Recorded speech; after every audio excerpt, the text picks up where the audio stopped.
Lasst mich nur auf meinem Sattel gelten. Bleibt in euren Hütten, euren Zelten. Und ich reite froh in alle Ferne. Über meiner Mütze nur die Sterne.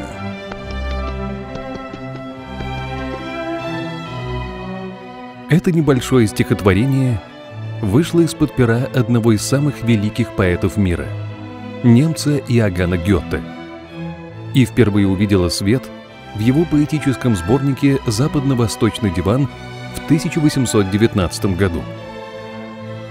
Поэт не нашел в немецком языке слова, которое, на его взгляд, смогло бы передать всю силу той истинной настоящей свободы, которую олицетворял его всадник. И Гёте назвал его «Фхайзен» — «свобода мысли». Это слово, созданное самим Гёте, навсегда вошло в немецкий язык вместе с его героем. Свободным горцем, выше папахи которого были только звезды.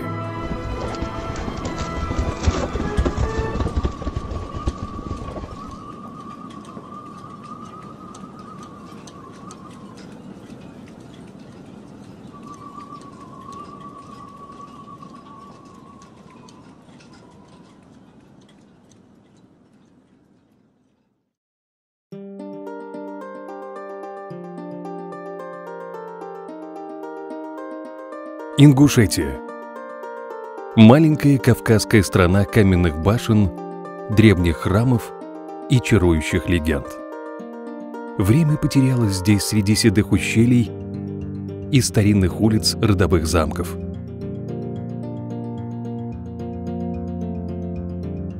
Знаменитые боевые башни Ингушетии, символ силы и независимости ингушских фамилий, стоят здесь повсюду, как немые стражи ее истории. Строгие, суровые, похожие на полных достоинства кавказских горцев в папахах. В 1814 году в сборнике «Сокровищницы Востока» Йозефа фон Хаммер-Пургшталя была напечатана небольшая часть труда двух немецких авторов – Морица фон Энгельгарта и Фридриха Паррота под названием «Посещение Энгельгартом страны Галга-Ингушей». Начиналось описание путешествия в Ингушетию в русской военной крепости Владикавказ, где немцы оказались в 1811 году во время своего путешествия по Крыму и Кавказу. Путешественники захотели своими глазами увидеть описанный их соотечественниками Гюльденштеттом и Палласом ингушский храм Тхаба-Ярд, находящийся в самом центре горной Ингушетии. Комендант крепости генерал Дель Поце просит нескольких ингушских старшин из равнинной Назрани, за год до этого заключивших с ним мирный договор, проводить немцев в горную часть Ингушетии, все еще враждебную Российской империи. Но старшины отказали ему, мотивируя свой ответ тем, что не могут обещать их безопасное возвращение. Несмотря на почет, в котором находятся старшины у своих родственников и друзей в Галга, они все же долго отказывались браться за охрану, пока обещанное вознаграждение деньгами и подарками не превысило опасения за нашу безопасность. И они согласились при условии, что только один из нас может сделать путешествие, и тот должен быть одет и вооружен как ингуш. Им стал Энгельгард. И 12 сентября 1811 года они отправились в Джейрах. Путь лежал через Тарскую долину Ингушетии, современный пригородный район. Войдя в Васинское ущелье, по тропе, ведущей в Цорх, они двинулись вверх по ущелью к Таргиму. Мои проводники держали совет, как безопаснее привести меня к храму. Одежда могла защитить только там, где мы быстро проходили мимо. Но здесь, в деревне, где мы должны были переночевать, прежде чем достигли цели путешествия, встреча с жителями сильно заселенной долины была неизбежной. И я тогда выдал бы себя. Поэтому решили выдать меня за депутата генерала Дель Поца, который должен был заключить мир с до сих пор враждебными деревнями Галга. и склонить их к выдаче заложников.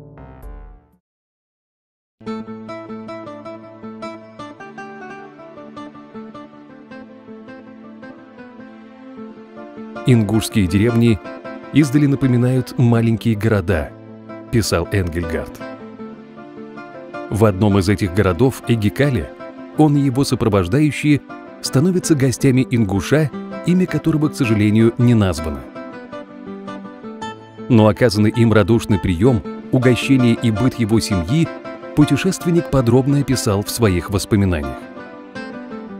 Наутро Энгельгарта сопровождает к цели его путешествия – храму Тхаба-Ярд.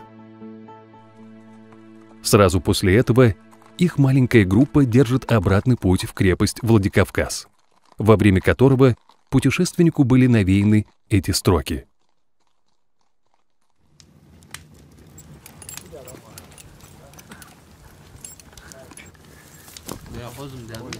Мы расположились у скатившейся каменной глыбы.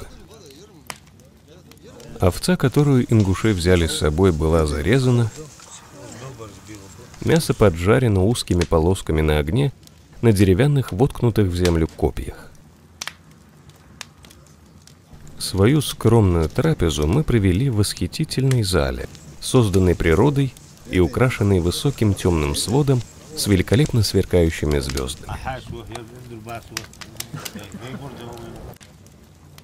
Мои спутники были, по-видимому, в своей стихии. Веселье их становилось все громче, а шутки и смех они поддерживали до поздней ночи.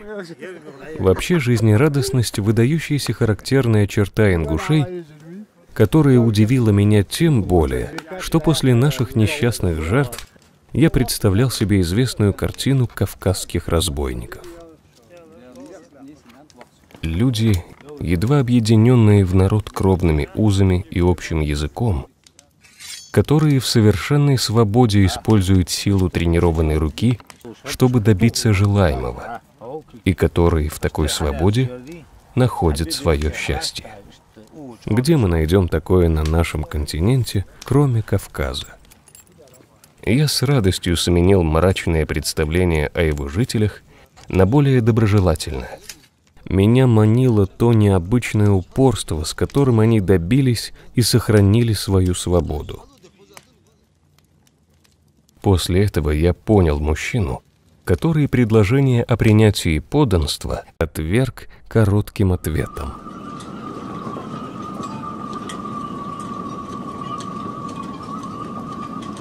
Над своей шапкой я вижу только небо.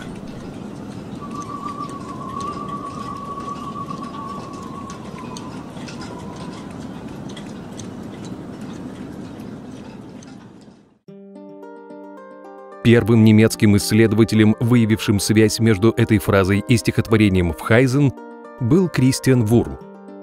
В 1834 году в своем труде «Комментарий к западно-восточному дивану» он пишет: «Диван. Стихотворение Вхайзен. Из путешествия Энгельгарта в страну Галга-Ингушей. Том 4, страница 36. Мужчина, который однажды отверг предложение о покорности коротким ответом. Над своей шапкой он видит только небо». Позже уже, после того, как Кристиан Вурм публиковал, мы обнаружили десятки исследований немецких исследователей, творчество Гёте, и все они указывают, что данное стихотворение, на это стихотворение Гёте вдохновила фраза ингуша: «Я над своей шапкой вижу только небо». Йозеф Кюршнер. Немецкая национальная литература. 1882 год. Первое изречение основано на упомянутых словах в «Сокровищнице», которыми Галга-Ингуш на Кавказе отклонил предложение покориться. «Над своей шапкой я вижу только небо». Дитер Борхмайер. Иоганн Вольфганг фон Гёте. Полные работы. Письма, дневники и беседы. 1994 год. Данное стихотворение написано пятистопным хореем и имеет парную женскую рифму. Толчком к содержанию послужило сообщение о поездке на Кавказ на лошадях, опубликованное в «Сокровищнице Востока» под названием «Посещение Энгельгартом Галгай-Ингуши», в котором описывается любовь к свободе и вольности. И сообщается о мужчине, который предложение о покорности отверг коротким ответом. Над своей шапкой он видит только небо. Мартин Мозебах. Страна поэзии. 2012 год. В Хаммеровской сокровищнице изображается мужчина из племени Галгай-ингушей, маленького кавказского народа, который, любя свободу, отвергает требования к покорности. И его нужно отпустить скакать дальше, так как над своей шапкой он видит только небо. Гёте делает из ответа мужчины маленькое стихотворение в Хайзен, тут же в первой книге Дивана. Слово «шапка», с которой связывается специфическое очарование этого маленького стихотворения, дает мальчишескую свежесть, игривую радость, а также фантазию. Он не Галга-ингуш более, а каждый, кто уже пустился ночью в путь и оставил позади себя свою прошлую жизнь. Немецкие исследователи пишут, что в этой фразе выражается свобода ингуша, что он над собой никого не видит, кроме Всевышнего, над ним нет никого. И вот эта вот фраза, она облетела всю Европу. Вот. И в 1820 году даже в газете Neue Speyerer Zeitung есть небольшая заметка, которая посвящена папахе ингуша и которая, значит, олицетворяет свободу ингуша. Neue Speyerer Zeitung, 11 июля 1820 года. Свободный ингуш на Кавказе, которому расхвалили, какую выгоду мог бы получить он, если бы пошел под власть российского царя, ответил, воодушевленный своей независимостью, гордо, смело и верно. Да как я могу пойти на это? Над своей шапкой я не вижу ничего, кроме голубого звездного неба. Ни папа Григор VII в Каносе, ни император Наполеон при Йене не смогли так верно сказать. Хотя их шапка и была выше, чем у ингуша, но в сердце вряд ли.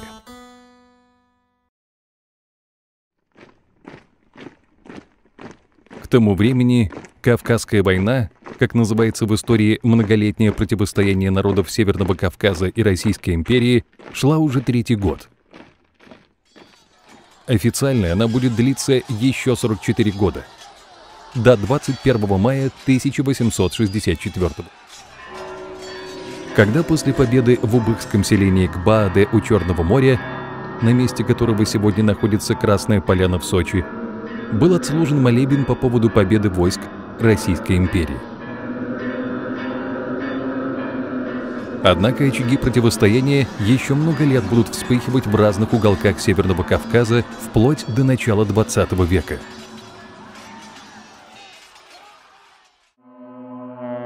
Немецкий топограф на службе Российской империи Иоганн Бларемберг стал свидетелем одного из самых жестоких эпизодов этой войны в истории Ингушетии первой половины XIX века. Похода барона Розена в горное селение Хюли в 1832 году. Позже он напишет: «Трудно найти на земле, которую мы населяем, народы, которые защищали бы свою свободу и независимость с большим упорством». Одним из символов этого векового противостояния, наряду с многочисленными кровопролитными сражениями Кавказской войны, станет, как это неудивительно, и образ горца-одиночки, вышедшего на личную тропу мести. Людей, которых Бларемберг сравнивал с легендарными берсеркерами из преданий древних норманнов. Абреков. Это тюремные фото, сделанные за несколько дней до казни, единственные фото Сулумбека Гандалоева.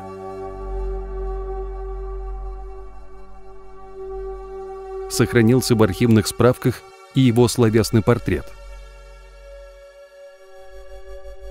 Роста среднего, волосы брови русые, глаза серые, лицо чистое полное, борода стрижена.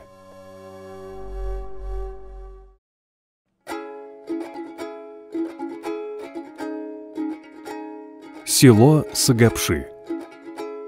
Официальной датой образования села считается 1863 год. когда во время строительства Сунжинской казачьей линии сюда стали переселяться изгнанники из разоренных царскими войсками ингушских сел Мужич, Олкам и Дяттах, вместо которых на карте появились 3 новые казачьи станицы – Галашевская, Алкунская и Датыхская. Именно здесь, в семье Гуаража Гандалоева, и родился Сулумбек в 1878 году. История о том, как молодой ингуш стал абреком, как 2 капли воды похожи на истории других кавказских абреков.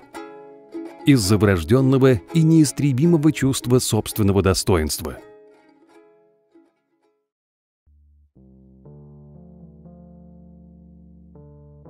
К концу XIX века Ингушетия являлась частью Терской области под военно-казачьим управлением.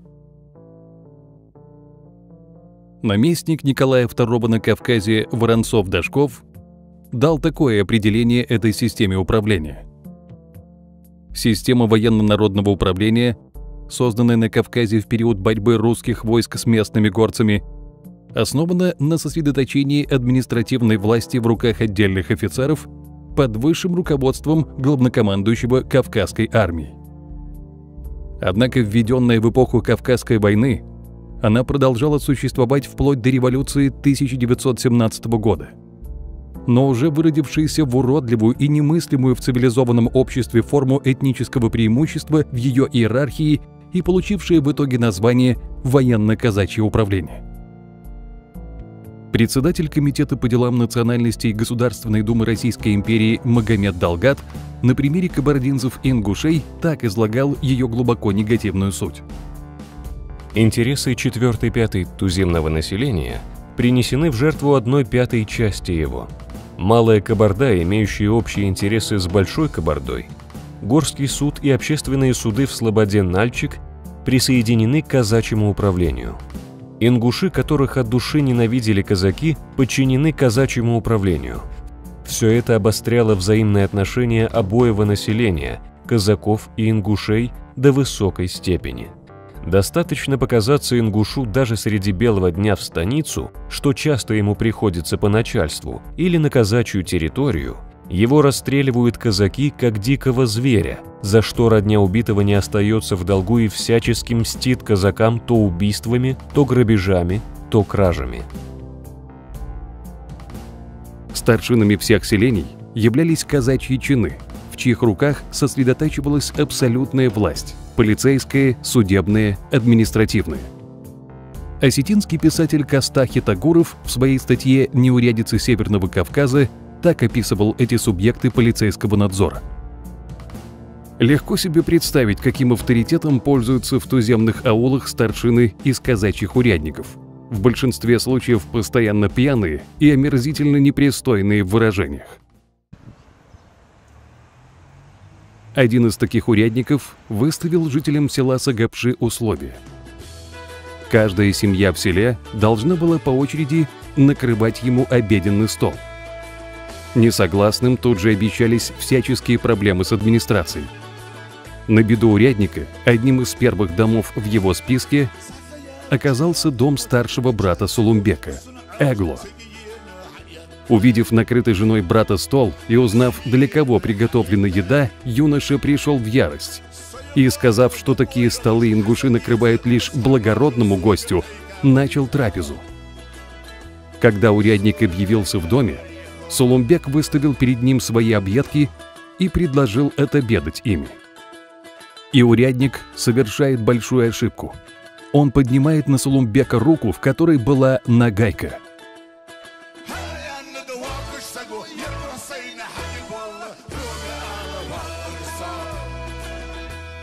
Мы знаем, что среди ингушей, если вдруг где-то на тебя замахнулись кнутом, тогда, естественно, если бы он не перехватил бы, он мог бы и отстегать тогда. Но он же не мог, наверное, вынести такого позора, чтобы его отлистали на кнутом. Поэтому он прямо выхватил этого пристава, этот кнут, и сам начал его стегать этим кнутом.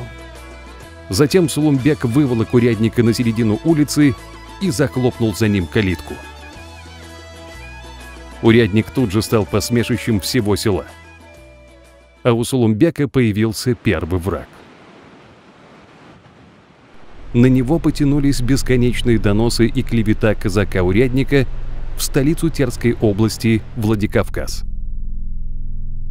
И уже 3 мая 1895 года 17-летний Сулумбек был заключен в моздокскую гауптвахту сроком на 1 год, якобы за кражу лошадей у односельчанина.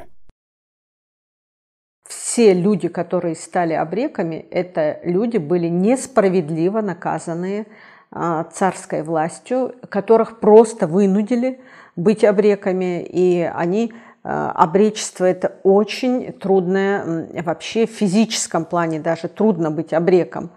И эти люди в нечеловеческих условиях готовы были жить в свободе, нежели быть в кандалах и нести какое-то бремя.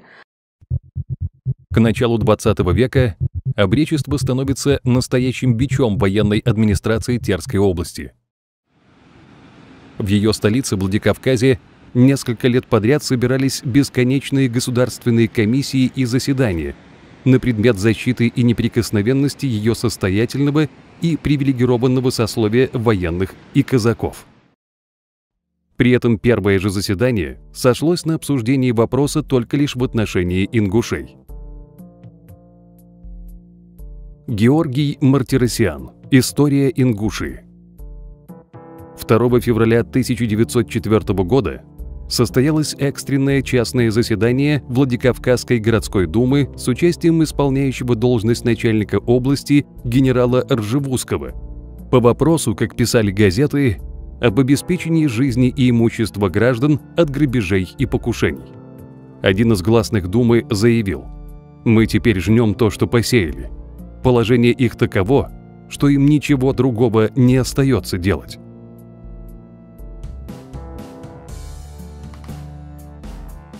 С окончанием Кавказской войны было полностью покончено и со строительством на Кавказе казачьей станичной линии, кольцом окружившей регион и испещрившая его изнутри. Казачья Сунжинская линия разделяла Ингушетию, отделив ее горную часть от плоскостной. При этом под устройство казачьих станиц ушли самые плодородные и удобные для проживания земли Ингушетии. Вся Тарская долина, современный пригородный район, и земли вдоль рек Сунжа, Фартанга и Аса, современный Сунжинский район, что составляло 70% всей пригодной для возделывания площади Ингушетии.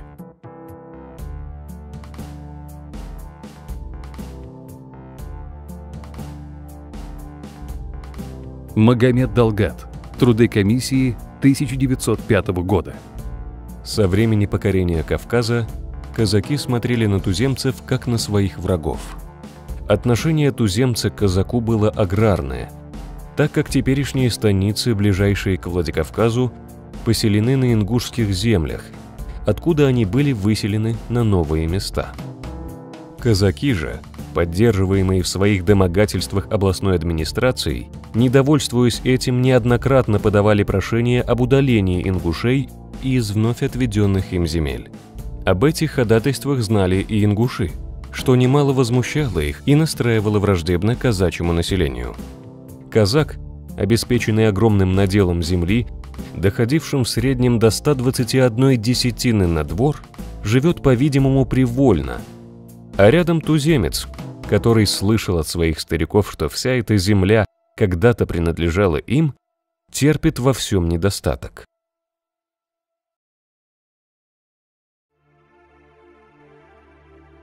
Переизбыток земельного надела позволял казакам сдавать ее в аренду ее же обнищавшим хозяевам – горцам.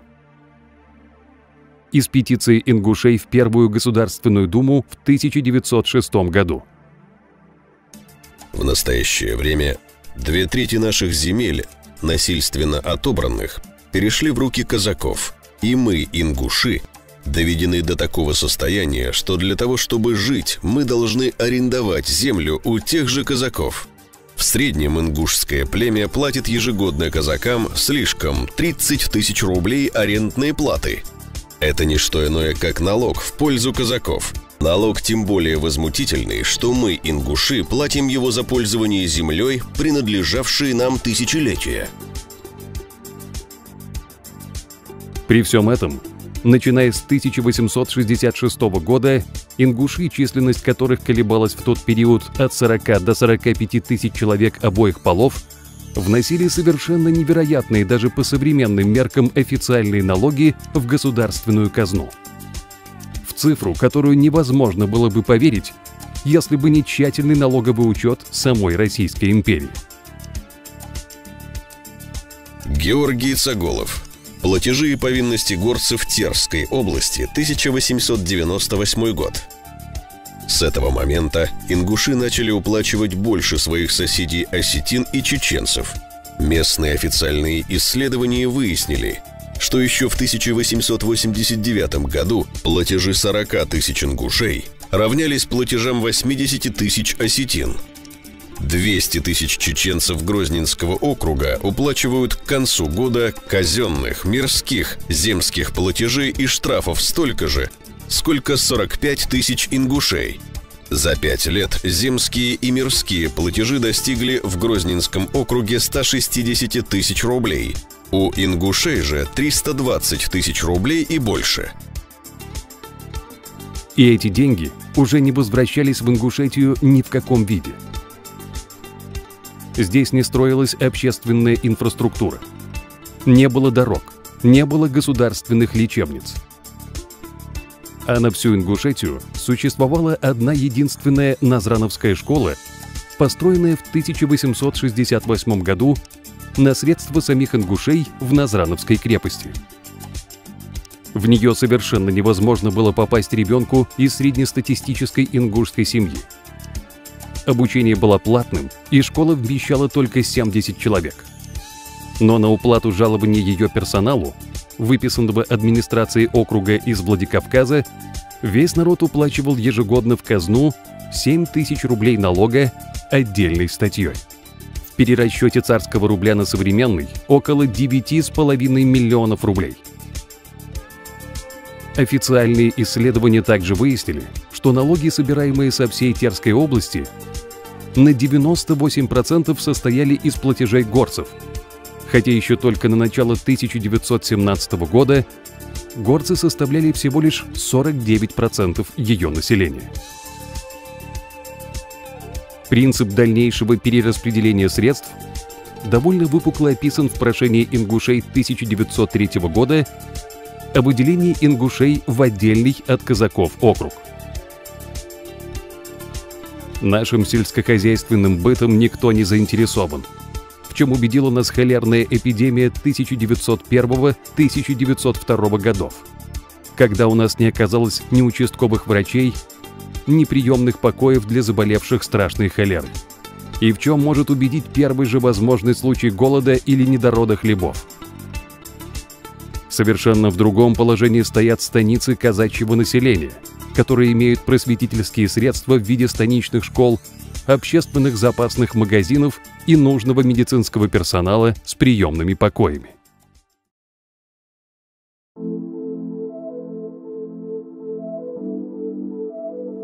Ни один самый искушенный в своей профессии экономист не смог бы объяснить, каким образом ингуши выживали при таком положении дел.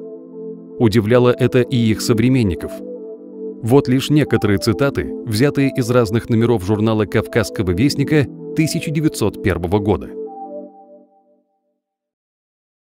Ингуши очень умерены в пище и довольствуются тем, от чего русский крестьянин давно бы умер с голоду.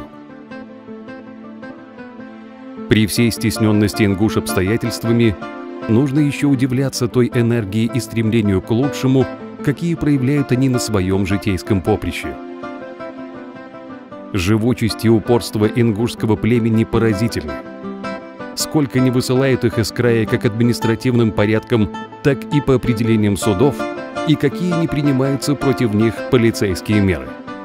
Все это могло бы другое племя привести в положение полной бездеятельности и упадка.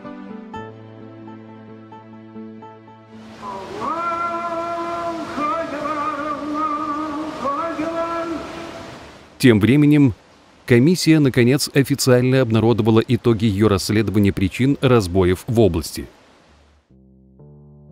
Благодаря ингушскому публицисту и политику Висангирею Джабагиеву, который процитировал корреспонденцию по итогам ее работы в своей статье в 1905 году в Санкт-Петербургских ведомостях, она дошла до нас в неизменном виде.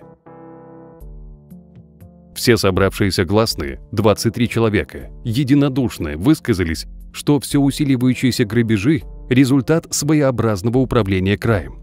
Администрация Кавказа и, в частности, Терской области, своим произволом выводит из терпения не только туземцев, но и русских. Распоряжаясь налогами с населения, она не дает населению ни дорог, ни больниц, ни размежевания земель. Однако администрация Кавказа, наделенная безграничной военной властью и отчитывающаяся только лишь перед царем, и которую в абсолютной мере удовлетворяло текущее положение дел, не собиралась его менять. А упорное нежелание ингушей и других горцев влачить голодное и бесправное существование в отведенных им резервациях через обслуживающую ее прессу и великодержавную публицистику объясняло их врожденной животной наклонностью убивать и грабить. Термин «хищник», синоним наиболее упорного в этом желании жителя Кавказа, вошел в историю как красноречивый символ ее позиции силы. Хищниками называли все народы на Северном Кавказе. Почему? Потому что Северный Кавказ, скажем так, был колонизирован.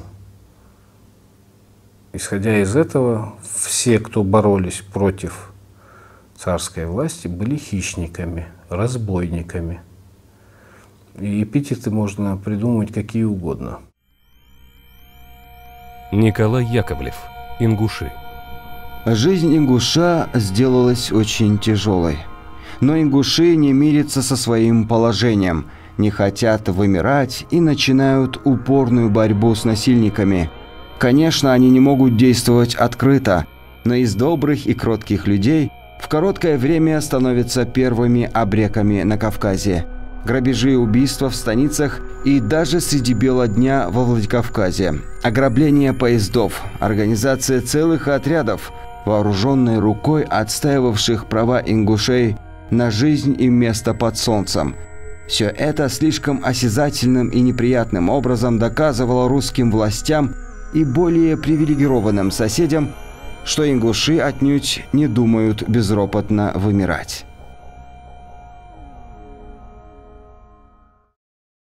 Из рапорта наместника Его Величества на Кавказе Воронцова-Дашкова царю Николаю II. 18 января 1912 года. Во всех как выдающихся, так и более мелких происшествиях, совершенных в течение последних лет в Терской области, главное активное участие принимали, да и теперь принимают, жители Назрановского округа, являющегося поставщиком хищничества среди туземцев названной области. Ограбление Грозненского и Владикавказского вокзалов и Кизлярского казначейства, разбойное нападение в 1907 году на владикавказского купца Симонова, нападения на военные отряды, масса других крупных и мелких преступлений были совершены и совершаются исключительно при участии ингушей. В настоящее время, по донесению начальника Терской области, из числа жителей Назрановского округа наибольшее и основательное подозрение в принадлежности к разбойничьим шайкам, обыкновенно набираемым незадолго до совершения известного преступления и распускаемым после окончания такового, внушают жители селений: Сурхахи, Гадай Ильбаст Муцольговы, Сулейман Эсмурзиев, Мада Аушев, Туумарсбеков, Мустаби Евлоев, Джараб Китиев, Эдалгири Богатырев, селение Экажевского, Муси Албагачиев, Дрис Муталиев, Бексултан Картоев и селение Верхний Ачалук, Бексултан Льянов, участвовавшие в целом ряде выдающихся преступлений. Вышеизложенное в достаточной степени характеризует личности названных туземцев как профессиональных разбойников, наглость и дерзость коих прогрессируют в зависимости от числа случаев безнаказанности совершенных ими преступлений.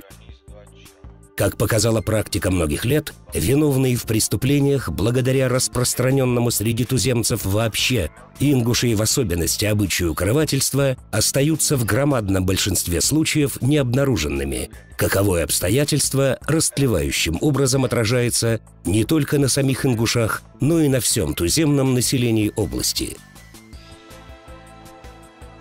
Статья 15 Уголовного кодекса Российской империи гласила: в делах уголовных всякий несет ответственность только сам за себя.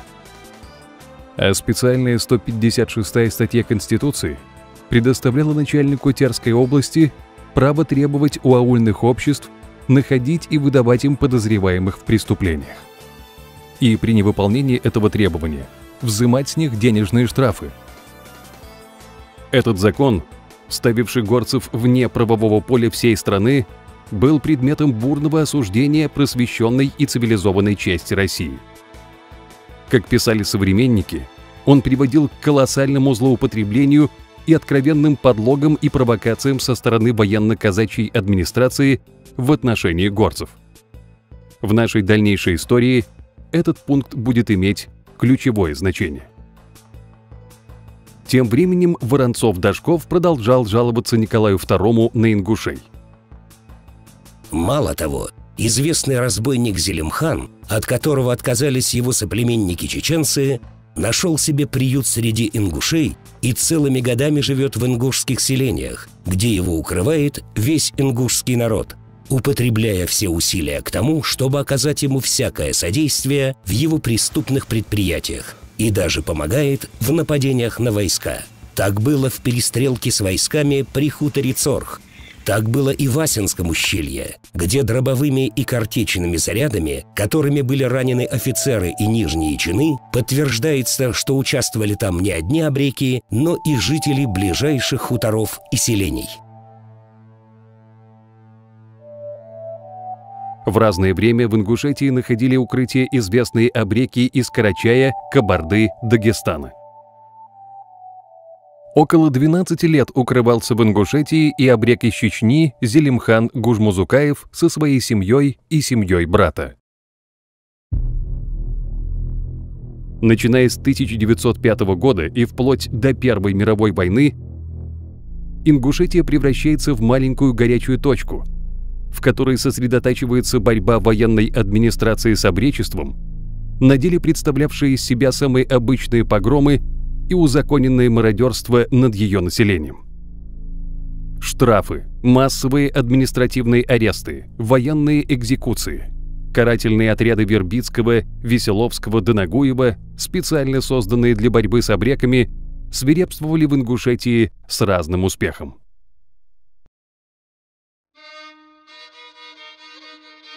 Тот самый хутор Цорх, одно из фамильных селений рода Гагиевых в Асинском ущелье, когда-то находился здесь.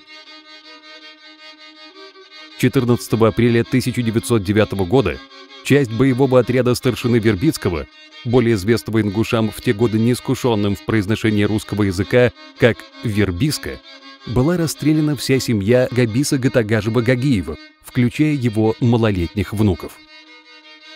Расстрел Гагиевых в Цорхе Вербицкий выдал перед начальством за перестрелку с отрядом абреков. Администрация Терской области тут же поспешила дать интервью о первом успехе охотничьего отряда. Все абреки во главе с Бексултаном Гагиевым убиты, а башни Цорха взорваны, писали газеты. Однако Бексултан Гагиев, известный в Ингушетии как Борс Бексолт, Бексолт-Волк, и сын Габиса Ибрагим остались в живых. На зов этих двух человек тут же откликнулось около 20 мужчин из ближайших селений – Таргима, Опиева, Эрш. В завязавшейся перестрелке было уничтожено 5-6 убийц из военного отряда Вербицкого, не считая раненых. Об этом администрация умолчала. 27 марта 1910 года было совершено громкое ограбление Кизлярского казначейства. Георгий Мартиросян. История Ингушии. Группа состояла из чеченцев и ингушей. Ингушская сформирована была в Назрановском округе Солумбеком Гороводжевым, Вербицкий, прозевавший экспроприацию кизлярского казначейства, отдан был под суд. Это фото, сопровожденное небольшим текстом, было опубликовано в газете «Утро России» 24 апреля 1910 года. На нем запечатлены 4 ингушских абреков, арестованных по этому делу в селах Сурхаки и Яндыре. Тоумарс Гатиев, Магомед Хашагульгов, Тоумарс Беков, Аббас Хашагульгов. Тоумарс Беков – один из тех 12 ингушей, о которых через 2 года будет докладывать Воронцов-Дашков Николаю II. Он все еще будет на свободе. Тем временем в Ингушетии продолжались поиски абрека из Чечни. И к осени 1910 года военная администрация переходит в фазу еще более активных действий – карательных разгромов населения. 12 сентября 1910 года вся горная Ингушетия была полностью взята в кольцо войсками. Вся эта масса войска от селения Ней до Тианецкого уезда окружила Ассинское ущелье, где и начался розыск шайки Зелимхана, продолжающийся безрезультатно до 16 сентября. К этому времени начальник Назрановского округа, князь Андронников, находившийся при отряде, созвал сход жителей и потребовал от них выдачи Зелимхана и его шайки. 5 дней военные во главе с генералом Михеевым обыскивали дома и допрашивали жителей. Через 4 дня Андронников будет убит все в том же Ассинском ущелье. Немыслимые события, последовавшие вслед за этим в Ингушетии, практически в реальном времени наблюдала вся Россия со страниц московских и петербургских газет. 4 октября. Ингуши, живущие в Ассинском районе, совершенно терроризированы мерами властей, принятыми с целью 3 ноября. Ввиду неисполнения требования властей, в целом ряде ингушских селений поставлены военные экзекуции. На население наложен штраф в размере 20 тысяч рублей. Ожидаются распоряжения о приведении в исполнение представления об уничтожении селений в Ассинском ущелье, о ссылке жителей и о расторжении договоров на пользование ингушами казачьими. 6 октября. На основании утверждения наместником распоряжения начальника Терской области генерала Михеева о примерном наказании за горных ингушей будут разрушены аулы Кеки и Нельхи. Жителей этих аулов предположено сослать вместе с семействами в Сибирь. Эти репрессии потрясли даже обычно равнодушную к событиям на Кавказе российскую общественность. К этому времени это уже первая революция, приближается вторая революция. В обществе появилось достаточно большое количество людей с протестными настроениями, и поэтому оно не осталось незамеченным для российского общества. Вот эта трагедия, развернувшаяся на Кавказе, она широко освещалась, и об этом писали многие СМИ в тот период. 58 членов Государственной Думы обратились к наместнику Кавказа с просьбой разъяснить им ситуацию, которая сложилась на Кавказе. Там по пунктам в этом запросе расписано, какие карательные мероприятия произведены над жителями Ингушского округа и почему такие бесчеловечные меры предприняты по отношению к этим людям. Из запроса членов Государственной Думы наместнику Николая II на Кавказе Воронцову-Дашкову. Терская администрация, вообще привыкшая обращаться так бесцеремонно с туземным населением и не знающая предела своему усмотрению и произволу, невзирая на то, что все перечисленные меры борьбы приводили постоянно к противоположному результату, не отказалась от взятого ею ранее ложного курса и продолжает действовать в том же направлении и прибегает к еще более суровым мерам. Тем не менее, запрос не возымел должного воздействия, люди были сосланы и понесли несправедливое наказание за то преступление, которое они не делали и к которому многие совершенно никакого отношения не имели. Всего было репрессировано 349 человек, включая их малолетних детей. После 7-месячного заключения в казематах Владикавказского гарнизона они были этапированы на поселение в Сибирь. Были объявлены безземельными и выселены из своих домов ингуши из сел Олкам, Дятых, Мужич, Галашк, Аршта, Бережк, Меркьист и Сом-Яхач, общим числом в 4000 человек. При помощи специально созданных экзекуционных отрядов по всей Ингушетии было насильно собрано 40 000 царских рублей в качестве недоимок за пользование землями казачьего войска, что составляло свыше 53 миллионов современных рублей. С каждой ингушской семьи было взыскано по 25 рублей. Также якобы в пользу убитых и раненых казаков из отряда Андронникова в Васинском ущелье, что в общем составило 250 000 рублей. В перерасчете царского рубля на современный – около 340 миллионов.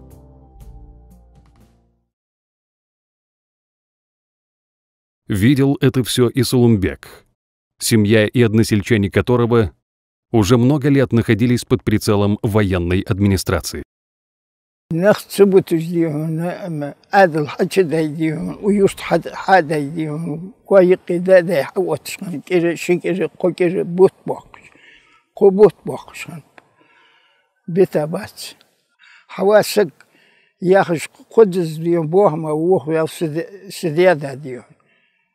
حوش وعودي حوا ياخذون ارمي يي كوا حياتي. Обрек из Чечни был по-прежнему неуловим, когда через неделю после разгрома селений Эрш, Кек и Нелх было окружено войсками уже и Сагапши. Теперь они требовали у ингушей выдать Сулумбека Гандалоева. Но Обрек уже принял свое собственное решение.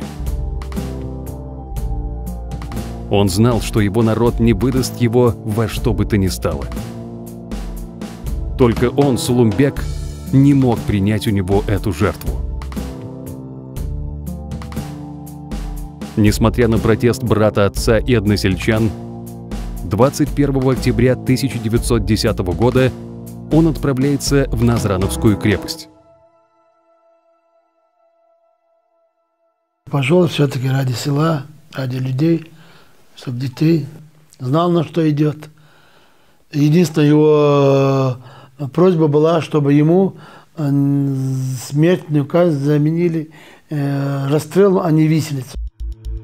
На этом условии он сдается властям, о чем тут же сообщает в газетах Российской империи.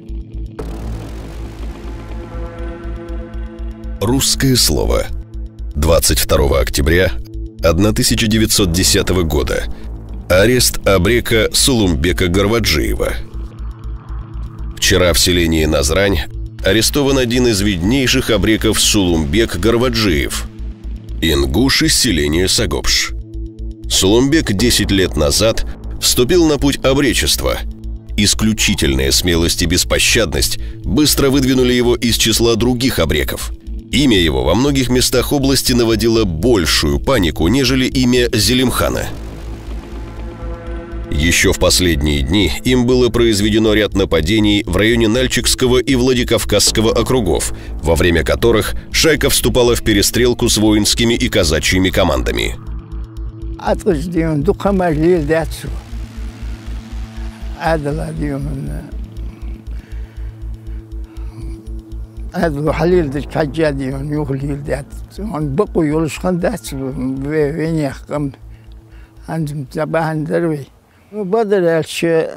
عادل يقيديهم دق أفتيرش خان بوختن يغان هذا ذا وقدا يقري أسوكش صار إيش بوختن يغان دق أفتيرش خان بعرخوي خان بو يستر أفتيرش بولج ديون نو صار قال ديون قدو الليل ديش خان صار ديون سنة ديون سن وق دول دو هما الليل ديش خان صار.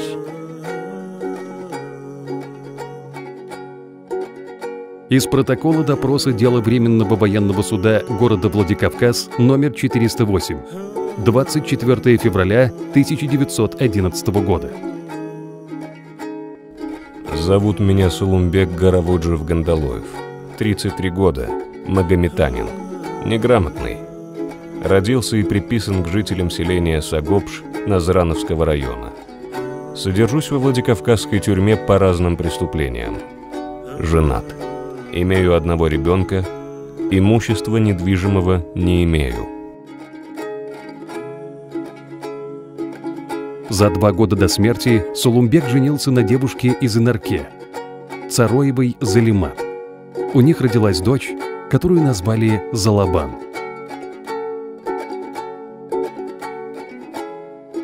Ингушский абрек не был расстрелян, как ему обещали при переговорах о сдаче, а был повешен в крепости Владикавказ 9 августа 1911 года.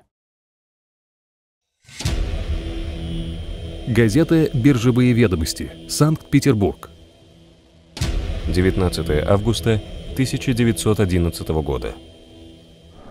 При виде виселицы и вообще всей мрачной, зловещей обстановки, говорящей о неизбежной близости рокового конца, Гороводжев, как говорят очевидцы, сохранил редкое наружное спокойствие и самообладание. Причем на его тонких губах все время играла какая-то загадочная, не то саркастическая, не то презрительная улыбка. Он сел на корточки по восточному обычаю и в последний раз затянулся любимым куревом из кальяна. «Тебе, душа мой, недолго придется надо мной работать», поднимаясь с земли, добродушно, почти дружески сказал Гороводжев своему палачу. Потом он спокойно, не торопясь и вообще не обнаруживая ни малейшего волнения, сам взошел на роковой помост и, когда палач накинул на его шею петлю, сам же соскользнул с табурета.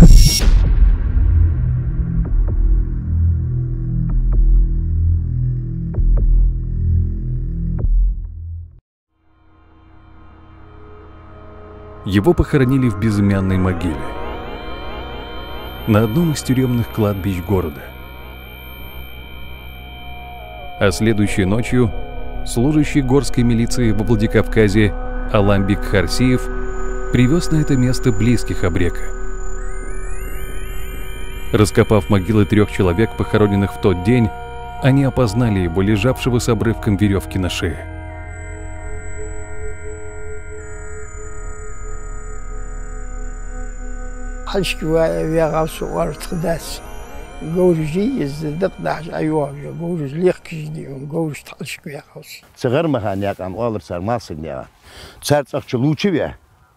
Halzevien, umehti soapch.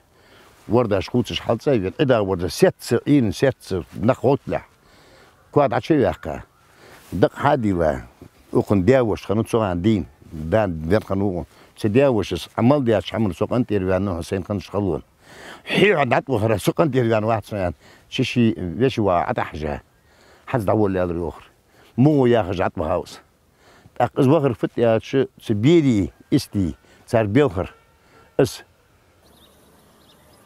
Здесь, в старой части кладбища Сагапшей, Сулумбек и обрел свой последний покой.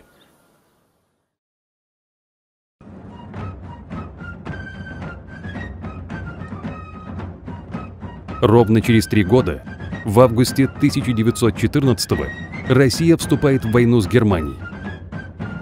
А уже 23 числа царь Николай II объявляет о создании Кавказской туземной конной дивизии, знаменитой дикой дивизии, состоявшей из 6 национальных полков.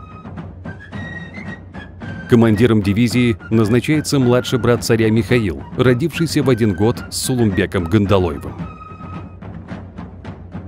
Одним из самых больших и победоносных полков дикой дивизии стал Ингушский полк. На момент начала войны вообще в российском обществе, скажем, был такой энтузиазм пойти на войну, защитить свою родину. Вот. И этот энтузиазм передался и на народы Кавказа. В мечетях, на собраниях. Я думаю, царским правительством была проведена работа с нашими мулами. И ставился вопрос о газовате по отношению к немцам.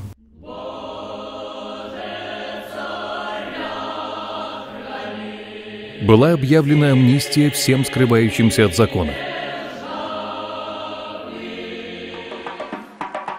В газетах Терской области начало распространяться заявление Воронцова-Дашкова о том, что всем, кто отправится на германский фронт, императором Николаем II будет дано высочайшее помилование. И в начале 15 года реализована идея о создании обреческой сотни в составе ингушского кавалерийского полка. Она будет состоять из 96 амнистированных ингушских абреков, в число которых войдут и 4 хищников и разбойников из уже известного нам доклада Воронцова-Дашкова царю Николаю II. Тот самый Тоу Марсбеков, Мада Аушев, Элбаст Муцольгов, Дрис Сапралиев.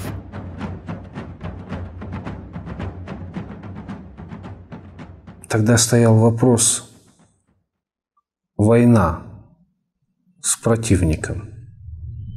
А в войне, как говорится, известны все средства хороши для победы. А что касаемо непосредственно вот этих амнистированных, во-первых, реабилитироваться, во-вторых, возможность отличиться, ну и в третьей стороне это все-таки материальное, полагающее. За каждый крест шли определенные доплаты. То есть ты совершил подвиг, получил орден, и за это тебе доплачивали деньги. Из воспоминаний всадника 5-й сотни абреков Бориса Мурзабекова.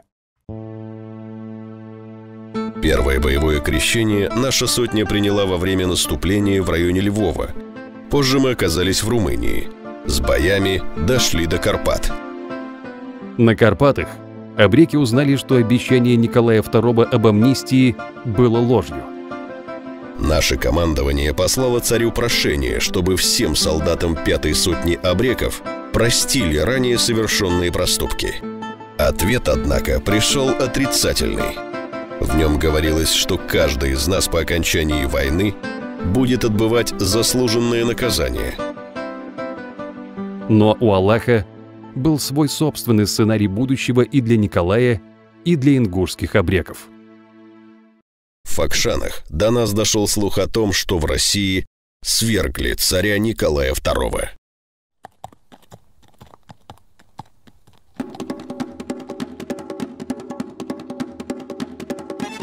Все ингуши вернулись с фронтов Первой мировой войны и в тот же час встали на защиту жизни и свободы своего маленького народа. В его последней и самой отчаянной схватке с Российской империей, в войне с добровольческой белоказачьей армией генерала Деникина.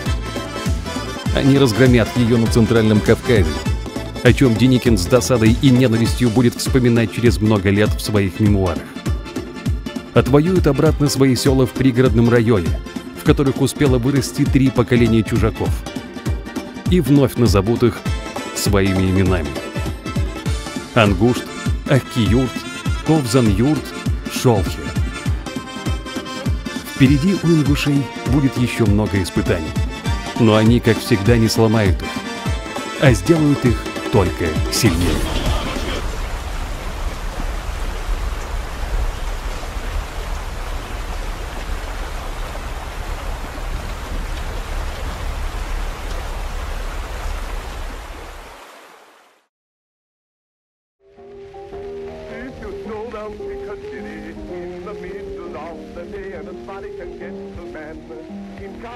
В 1905 году в газете «Санкт-Петербургские ведомости» появляется статья 23-летнего ингушского студента Йенского университета в Германии Висенгирея Джабаги. Кавказ в настоящее время переживает такие тревожные дни, каких он не переживал, может быть, никогда. Ни во время нашествия монгольских орд, ни в эпоху Шамиля. Смута и тревога охватили все уголки. Во всех умах носится тяжелое ожидание чего-то грозного, загадочного. Все эти ужасы, которые разыгрывались последовательно в Гурии, Баку, Ереване, Шуше и снова в Баку, все это кажется только прелюдией к другим явлениям, более грандиозным и кровавым. То неудовольствие, та желчь, которая в течение десятков лет накапливалась в душах туземцев, в настоящее время готова вырваться наружу и зажечь страсти.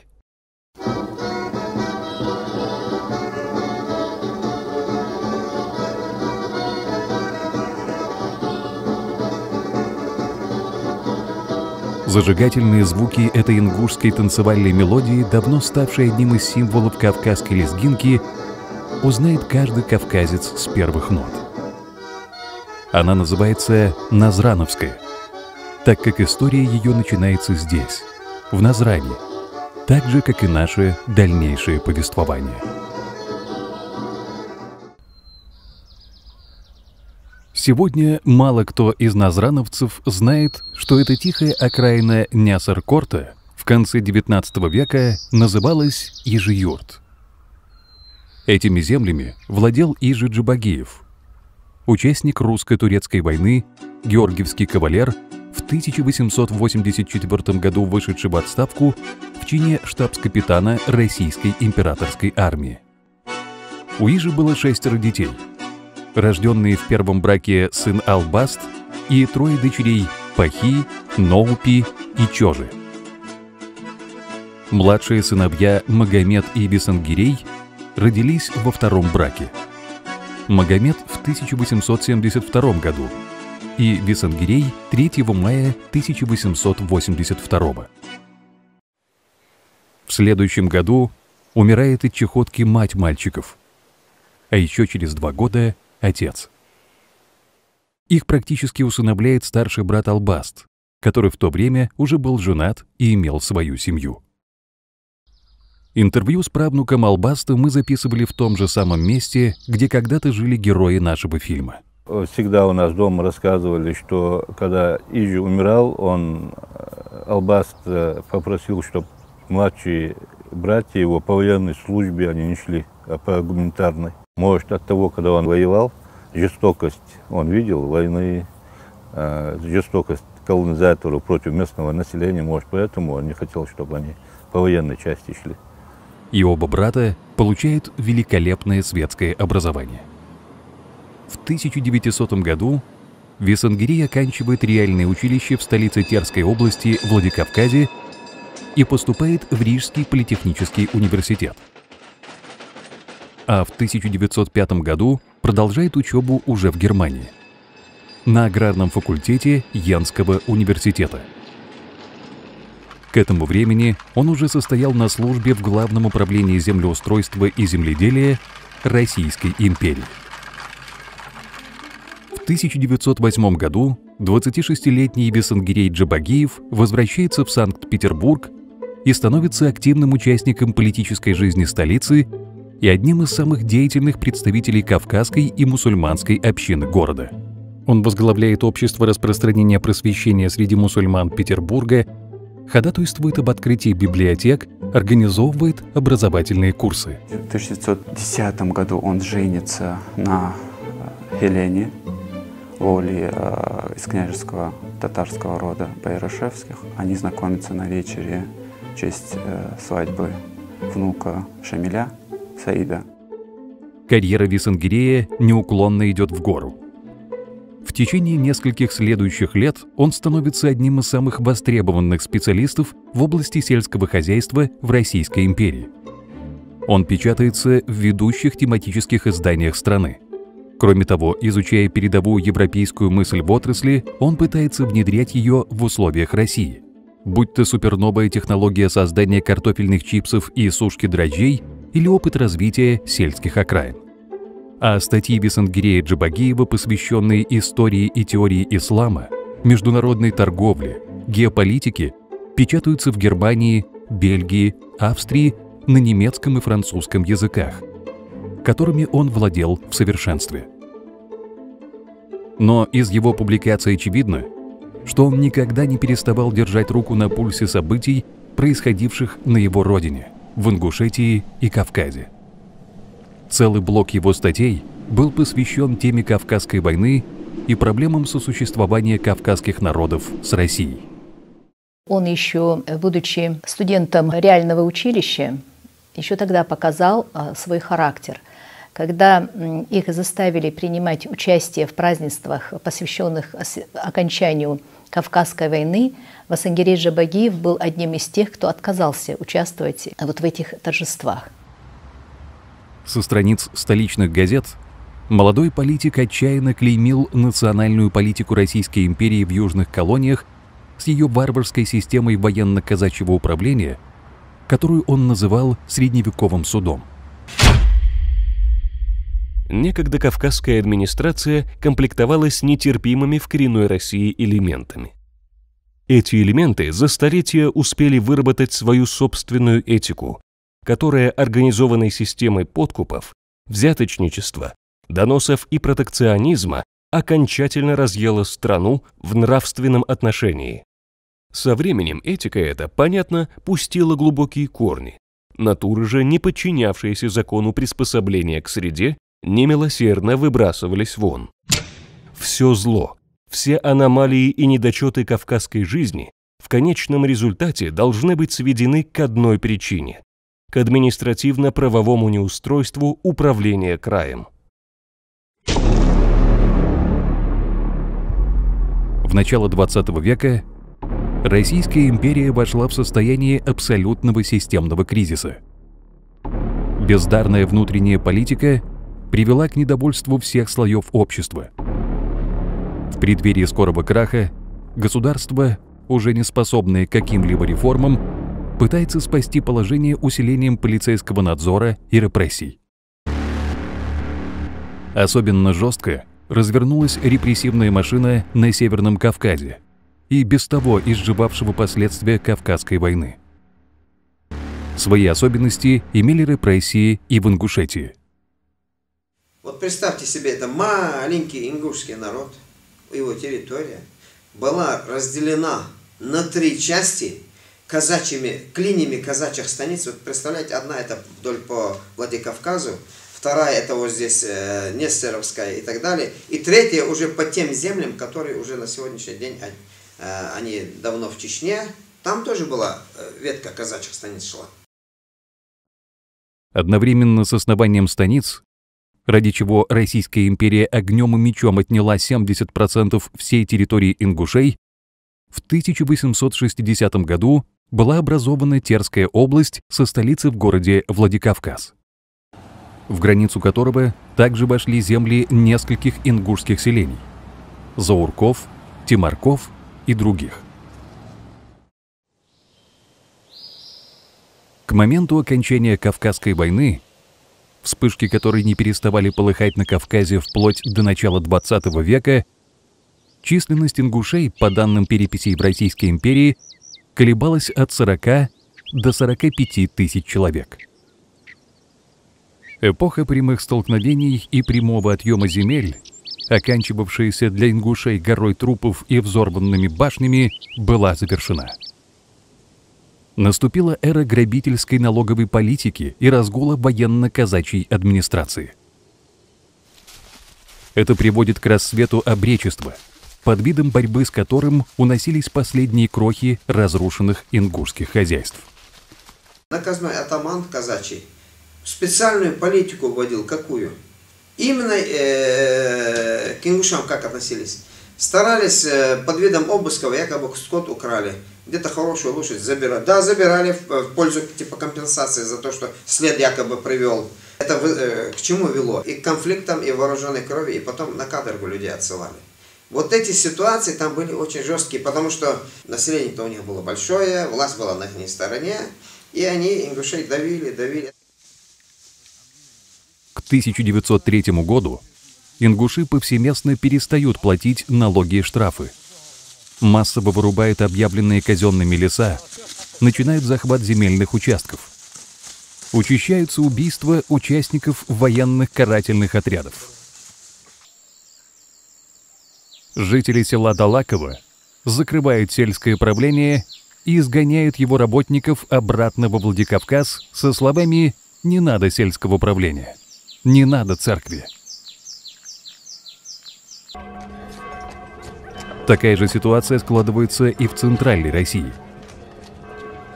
Назревающий общественный взрыв стал очевиден. 9 января 1905 года в Петербурге была расстреляна мирная демонстрация рабочих. Началась Первая Российская революция. А в Ингушетии выходит распоряжение о запрете собираться группами. Начинается тотальное разоружение населения вплоть до холодного оружия. Одновременно с этим генерал-губернатор Терской области Колюбакин выдает казакам станиц, расположенных внутри и вокруг территории ингушей, 10 тысяч берданок и 1 миллион боевых патронов. Очень скоро в газетах Москвы и Петербурга стали появляться такие новости.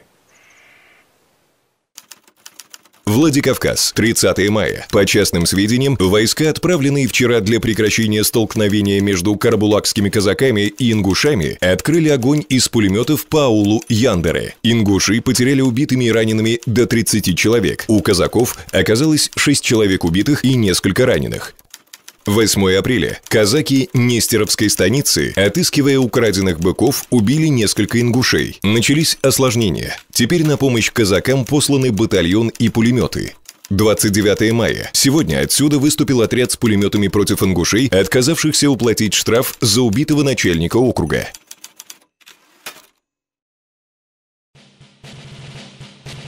Неизвестно, каким образом сложилась бы судьба ингушей и других кавказцев дальше, если бы в августе 1914 года Россия не вступила в Первую мировую войну. Истощенный Кавказ получает время на передышку.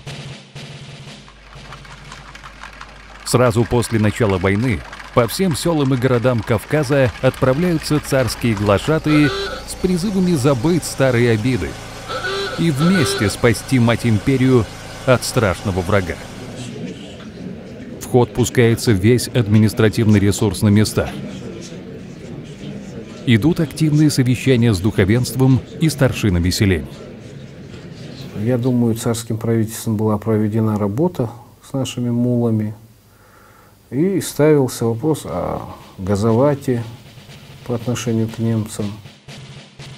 Рядовым всадникам обещалось жалование до 38 рублей и премии за Георгиевский крест, а также амнистия всем находящимся на нелегальном положении при условии отправки на фронт. Уже через 20 дней Николай II объявляет о создании Кавказской конной туземной дивизии, Дикой дивизии.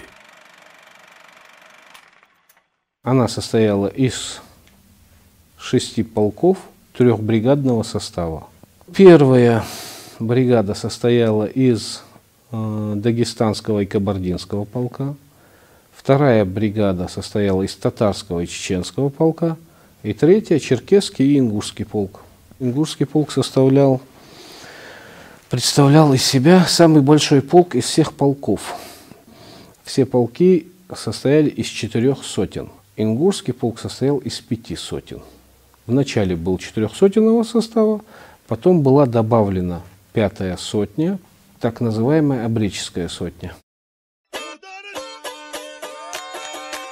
В дивизию устремляется вся петербургская знать. В ингушском полку будет служить внучатый племянник императора Наполеона, Наполеон Мюрат. Вот он на фото в форме офицера ингушского полка с аббревиатурой полка на нашивках. Не похожая ни на что из ранее известного Европе, колоритная и успешная дивизия кавказских бойцов тут же становится предметом огромного внимания зарубежной прессы. Она еще сыграет свою роль в дальнейшей истории и в нашем повествовании.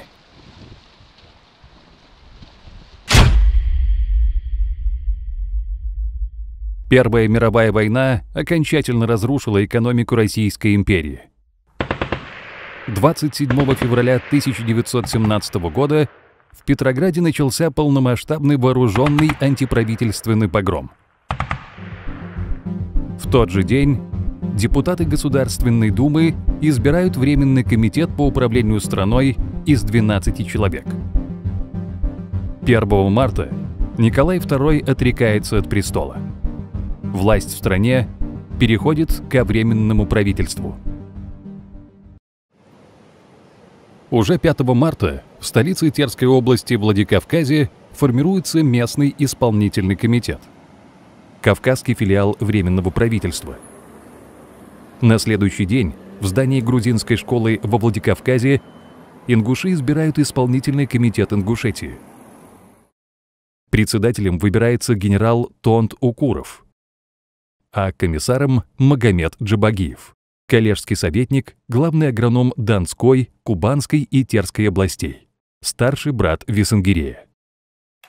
Комиссаром Терской области Керенский назначает члена Государственной Думы Караулова.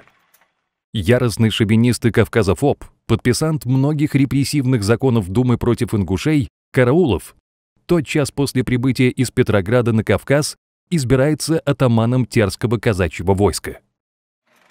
Уже 7 марта Комитет горцев Северного Кавказа в Петрограде предлагает Временному правительству избрать еще одного комиссара, но уже из горцев-мусульман, и рекомендует на этот пост Висангирея Джабагиева, на что получают отказ. И 1 мая 1917 года во Владикавказе горцы созвали первый за 100 лет съезд всех северокавказских народов.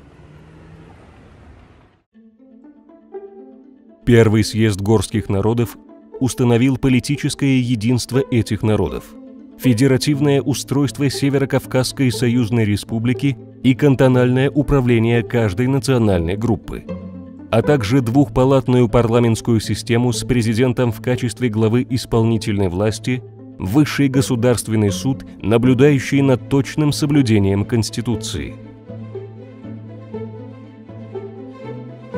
Был избран Центральный комитет Союза горцев Кавказа.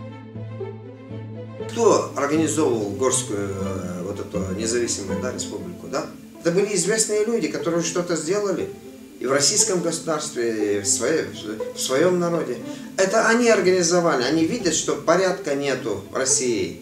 Идут склоки. Вот эти партии, даже сами аристократы против Николая встают, разваливают государство. Ну какой они исход видят? Они исход видят спасти свои народы и создать вот эту республику. Это были серьезные, грамотные люди по тем временам, которые хотели просто что сделать? Хотели обеспечить успешное будущее для своих маленьких народов. Кроме Джабагиева, в первый Центральный комитет вошли ингуши Султан Альдиев, Саадал Тимиев и Ильяс Акталиев. К этому съезду кавказская политическая элита провела колоссальную работу, активнейшее участие в которой принял и Висангирей Джабагиев. Являясь чиновником высшего ранга в Министерстве землеустройства Российской империи, он был участником разработки проекта земства в Терской области, который к описываемому нами периоду уже 12 лет саботировался военной администрацией области в пользу казаков. По воспоминаниям самого Висангирея, в день начала государственного переворота он находился в Мариинском дворце в Санкт-Петербурге, где проходило очередное безнадежное для Кавказа обсуждение проекта земства в Терской области под председательством сенатора Милютина. Через 2 месяца после переворота Временное правительство Керенского утверждает собственный новый проект земства Висангирея Джабагиева для Кавказского края, над которым он трудился 4 года. Он же стал и одним из авторов проекта Конституции нового северокавказского государства, презентованной съезду. Кроме этого, лидерами северокавказских народов была разработана и долгожданная во всех уголках Кавказа школьная реформа, согласно которой образование становилось бесплатным и обязательным для детей обоих полов, с изучением нескольких иностранных языков. На фоне этой небывалой политической активности кавказцев вновь напоминают о себе местные реакционные круги, уже руководимые к этому времени многочисленными агентами Временного правительства в Петрограде. Внезапно, в конце июня, казаки Сунжинского и Кизлярского отделов выступают с совершенно беспрецедентным заявлением. Якобы они прекращают все виды контактов с горцами и перекрывают пути сообщения горцев со станицами. Так как Сунжинская линия проходила внутри территории Ингушетии, это означало объявление войны ингушам. Чтобы ее начать, нужен был только повод или провокация. И она не заставила себя долго ждать. К этому времени Владикавказ был переполнен вооруженными и дезорганизованными частями бывшей русской императорской армии, дезертировавшими с фронтов Первой мировой.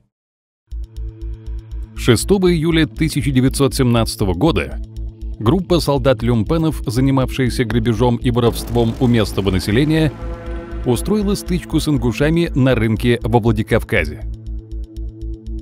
Буквально в течение нескольких часов происшествие приобретает невиданный размах. К солдатам моментально присоединяются организованные вооруженные отряды горожан и казаки окрестных станиц. В городе начинается настоящий ингушский погром. Малосознательные обыватели, преимущественно из окраинных районов, руководили погромщиками, указывая ингушские дома. Администрация области молчала, хотя в городе находилось до 400 юнкеров Суворовского военного училища, милиция и масса вооруженного офицерства. Силы вполне достаточные для того, чтобы принять меры к ограждению жизни и имущества избиваемых.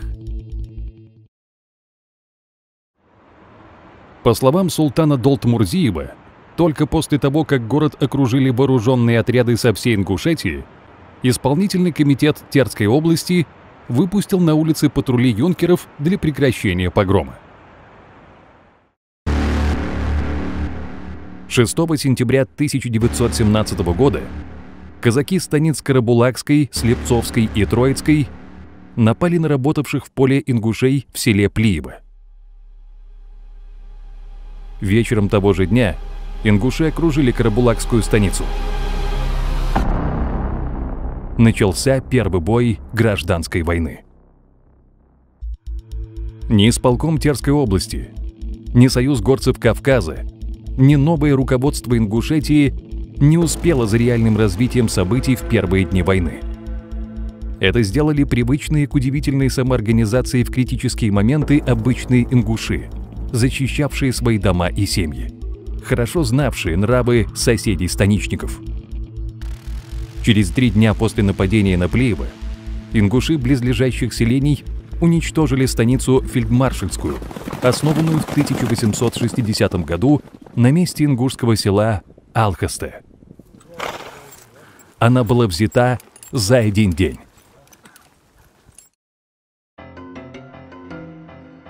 В то время как дезертировавшие с войны полки императорской армии занимались кражами и убийствами на базарах страны, солдаты-горцы все еще находились на фронте. В августе 1917 года верховный главнокомандующий армией Лавр Корнилов совершает попытку государственного переворота, известный в истории как Корниловский мятеж. Он снимает с фронтов несколько военных частей и отправляет их в Петроград. По воспоминаниям ингушских всадников, якобы на подавление в городе бандитских беспорядков. Несколько казачьих дивизий участвовало в этом, а также дикая дивизия. Первым выдвинулась 3-я бригада, имеется в виду черкесский и ингушский полк, которые доехали до станции Дно и встали на этой станции. Из воспоминаний всадника Орцы Цицкиева, героя Первой мировой войны, полного георгиевского кавалера. Эшелон нашего ингушского полка шел первым, и он дошел до Царского села. Но здесь нас встретило неожиданное препятствие. В 12 километрах от Царского села был взорван мост. Таким образом, было приостановлено движение войск к Петрограду. Эти части, встав там, и об этом молва дошла до Санкт-Петербурга, во Временном правительстве начался ужас. Более того, был направлен офицерский разъезд из 25 человек, которые доехали до Нарвских ворот. Ну и, соответственно, их видели люди, и форму одежды, и потом началась страшная паника. Генерал Антон Деникин, соучастник Корнилова и один из организаторов мятежа, вспоминал. В последние дни августа Петроград представлял из себя разворошенный муравейник. И невзирая на громкие возбуждающие призывы своих вождей, призывы, скрывавшие неуверенность в собственных силах, революционная демократия столицы переживала дни смертельной тревоги. Приближение к Петрограду ингушей заслонило на время все прочие страсти, мысли и интересы, а некоторые представители верховной власти торопливо запасались уже заграничными паспортами. Ну и приняли соответствующие меры.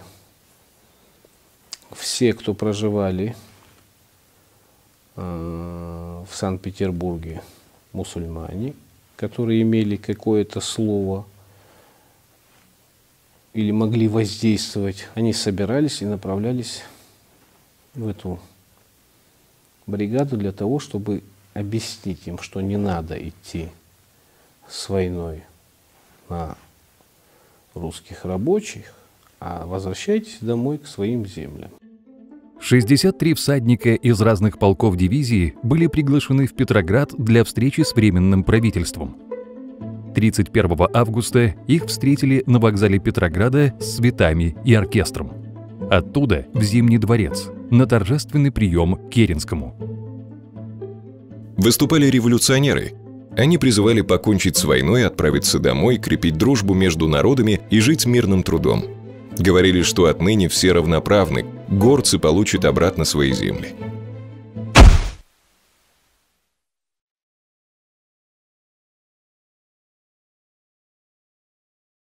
На следующий день Корнилов был арестован.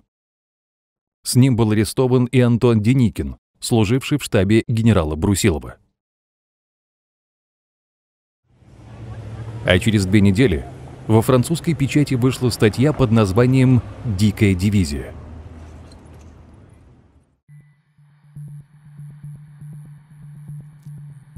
Корниловско-Керенский спор выдвинул на первый план дикую дивизию. Эти войска сначала выбрали своего вождя и пошли под его командованием на Петроград.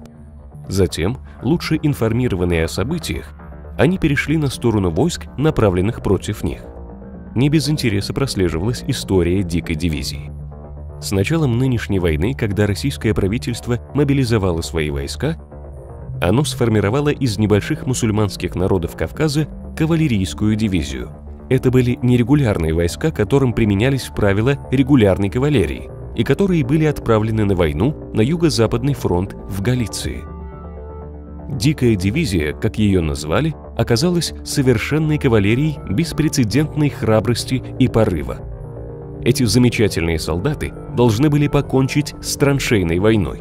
Она им не нравилась, но они, тем не менее, выдерживали ее без содрогания, благодаря суровой дисциплине, наложенной на них. Но именно конными они предпочитают вести свои атаки. Это как ураган, сорвавшийся с цепи. Вскочив на своих породистых скакунов, они несутся на врага, вытаптывая все и вся. Таким образом, в июне 1916 года, во время знаменитого наступления Брусилова, был взят укрепленный поселок Эзержани одним единым ингушским полком. Ингуши захватили 4 артиллерийских орудия и значительное количество военного оборудования, много пленных и так далее. Русская пехота во время этой замечательной атаки выкрикивала восторженные «Ура!».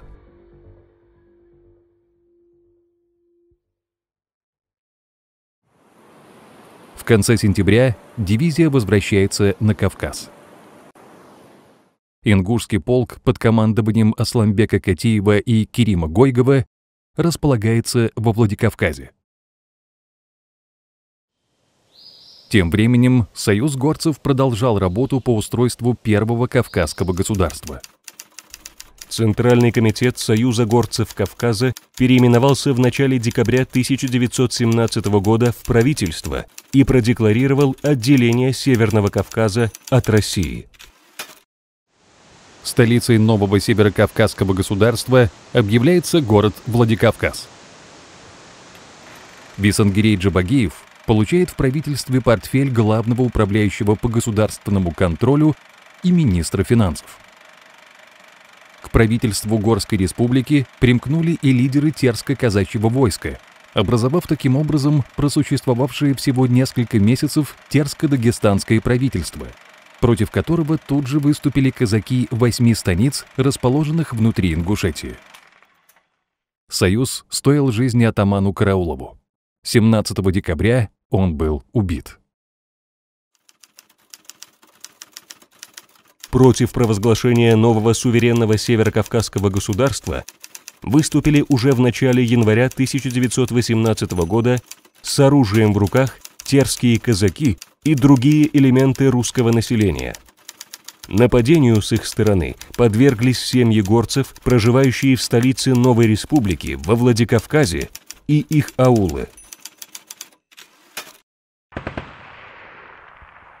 4 января 1918 года во Владикавказе были расстреляны 5 ингушей взводом казачьего полка близ ингушской части города. Ингуши, живущие в городе, и ингушский полк дивизии по тревоге мгновенно собираются на место расстрела. Начинается перестрелка с казачьими отрядами и солдатами, которая будет длиться без остановки до 10 января. Чтобы оттянуть силы ингушей из Владикавказа, казаки Сунжинской линии вновь объявляют о нападении на село Плиево. Ингушские военные части покидают Владикавказ, и он переходит к казакам. Правительство Горской республики оказать помощь ингушам в предстоящей войне не в состоянии. Оно само эвакуируется из города в пригородный район Ингушетии, село Базоркино, еще 9 января. Нападение на Плиево началось на рассвете 11 января. Уже к 11 часам утра казаки с большими потерями были загнаны ингушами в Карабулакскую станицу. По всей границе ингушских сел и казачьих станиц установилась линия фронта с окопами. Из доклада генерал-майора Лазарева в штаб добровольческой армии. Вся Ингушетия представляет вооруженный народ, собирающийся с чрезвычайной быстротой по тревоге. Я лично наблюдал в Базоркино такую тревогу, когда около 10 января казаки в 6 часов утра повели наступление на село Плиево. В 6 часов 40 минут, проезжая по аулу, я видел, что артиллерия была уже в запряжках. Пулеметы грузились на арбы. Ингушский заслон развертывался в сторону Сунжинской станицы. А в 7 часов 5 минут часть базоркинцев была уже в бою под Плиевым, отстоящим от Базоркина в 18 верстах. Вообще большая часть ингушских сил способна сосредоточиться в любой пункт в течение нескольких часов. А 2 часов достаточно, чтобы вести в бой 2-3 тысячи ингушей. Вслед за казаками открывает против ингушей своеобразный второй фронт и осетины. Жестокие бои разворачиваются в пограничных селах Базоркино, Ольгинское и других. В ситуации войны Бисангирей Джабагиев делает то, что и все его соотечественники. Он окунается в работу по обороне Ингушетии. В первые дни войны его избирают председателем Ингушского национального совета. Военный совет возглавляет профессиональный военный Керим Гойгов, который тут же разбивает фронт на участки и распределяет по ним бойцов ингушского полка Дикой дивизии.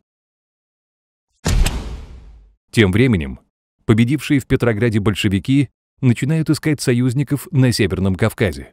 В Терскую область прибывает большевистский эмиссар Сергей Киров. Человек, который хорошо знал Кавказ, знал горские народы, знал здешнюю ситуацию. Сам долгое время жил в Владикавказе. Большевики тут же окунаются в гущу политических событий в регионе. 25 января 1918 года в Моздоке собирается съезд представителей всех политических партий и всех народов области, кроме ингушей и чеченцев. Достаточно широкая коалиция объединилась вот на такой антиингушской, античеченской основе. Прежде всего антиингушской, потому что военные события в районе Владикавказа разворачивались прежде всего против ингушей. Положение реакционных верхов казачества в войне против ингушей таково, что они обещают Кирову признать власть советов, если большевики окажут им помощь в их окончательном истреблении. И Киров заявил, что если мы будем признавать, дословно я буквально цитирую Кирова, что если мы будем признавать власть Совета народных комиссаров только для того, чтобы предать избиению один из народов в Терской области, то лучше вообще не признавать такой власти, сказал Киров. Безусловно, личная заслуга Кирова в этом очень велика, потому что он многим рисковал. Он знал, насколько остро стоит данная ситуация, знал, что власть большевиков в Питере, она как воздух нуждалась в признании на местах. И ему предложили конкретную политическую сделку, за которой стояла реальная военная сила. Но тем не менее он оказался в политическом плане более дальновидным, чем можно было бы ожидать.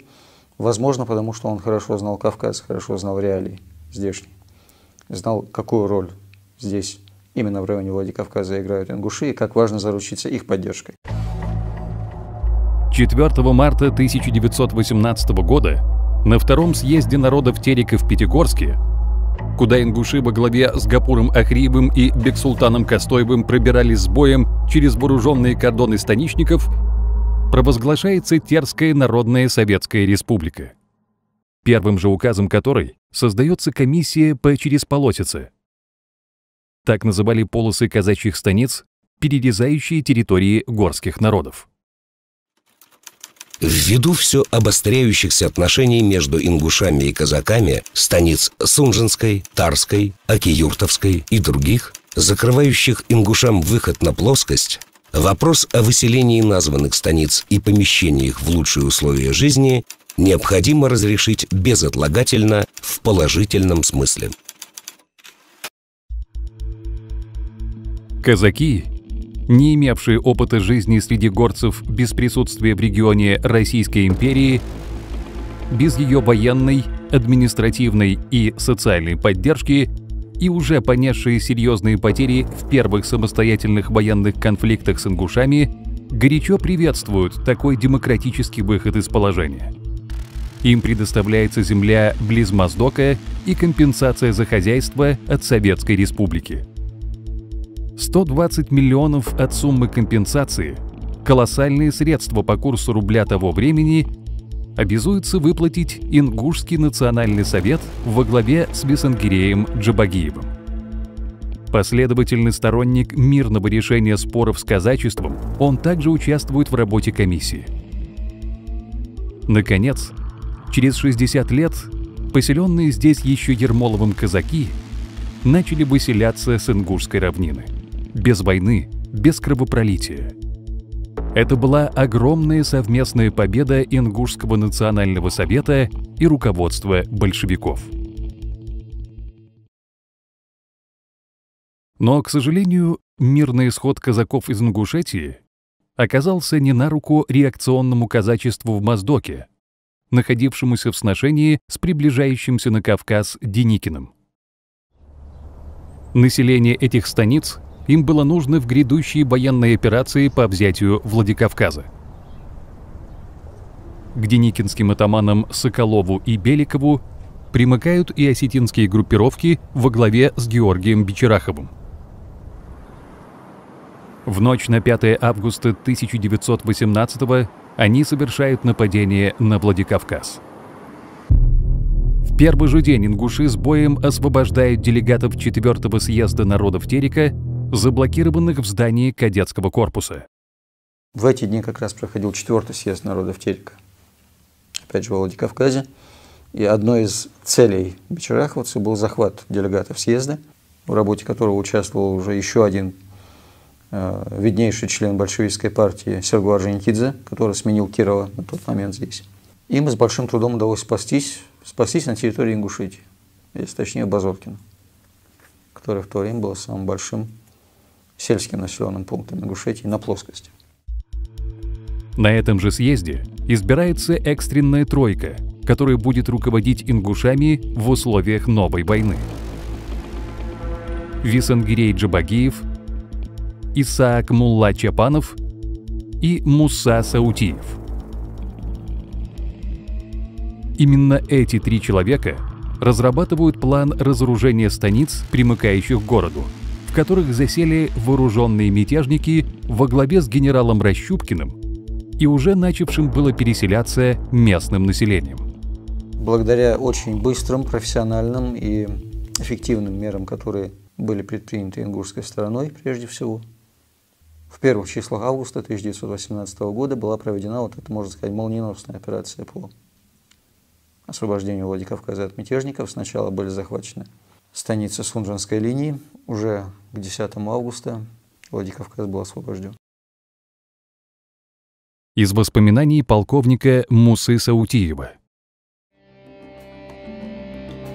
Взятием станиц августовское восстание было ликвидировано.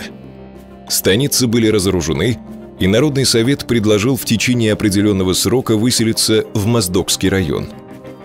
Очень характерен такой случай. С казаками, сдававшими оружие, приехал в Воронцово-Давшковский старик, старше 100 лет. У него в станице была пасека и дом, полная чаша. Казаки плакали, когда сдавали оружие, проклинали, ругались. И этот старик сказал им: «Вы плачете, а я смеюсь. Я был самым богатым человеком станицы. У меня было столько-то ульев пчел, столько-то скота. А теперь я заплатил свой долг. Я помню, когда мы выселяли ингушей, мы не давали им допечь хлеб и выбрасывали детей из люлек. Это произвело большое моральное действие. И слезы прекратились, и злоба исчезла. По крайней мере, на данный момент».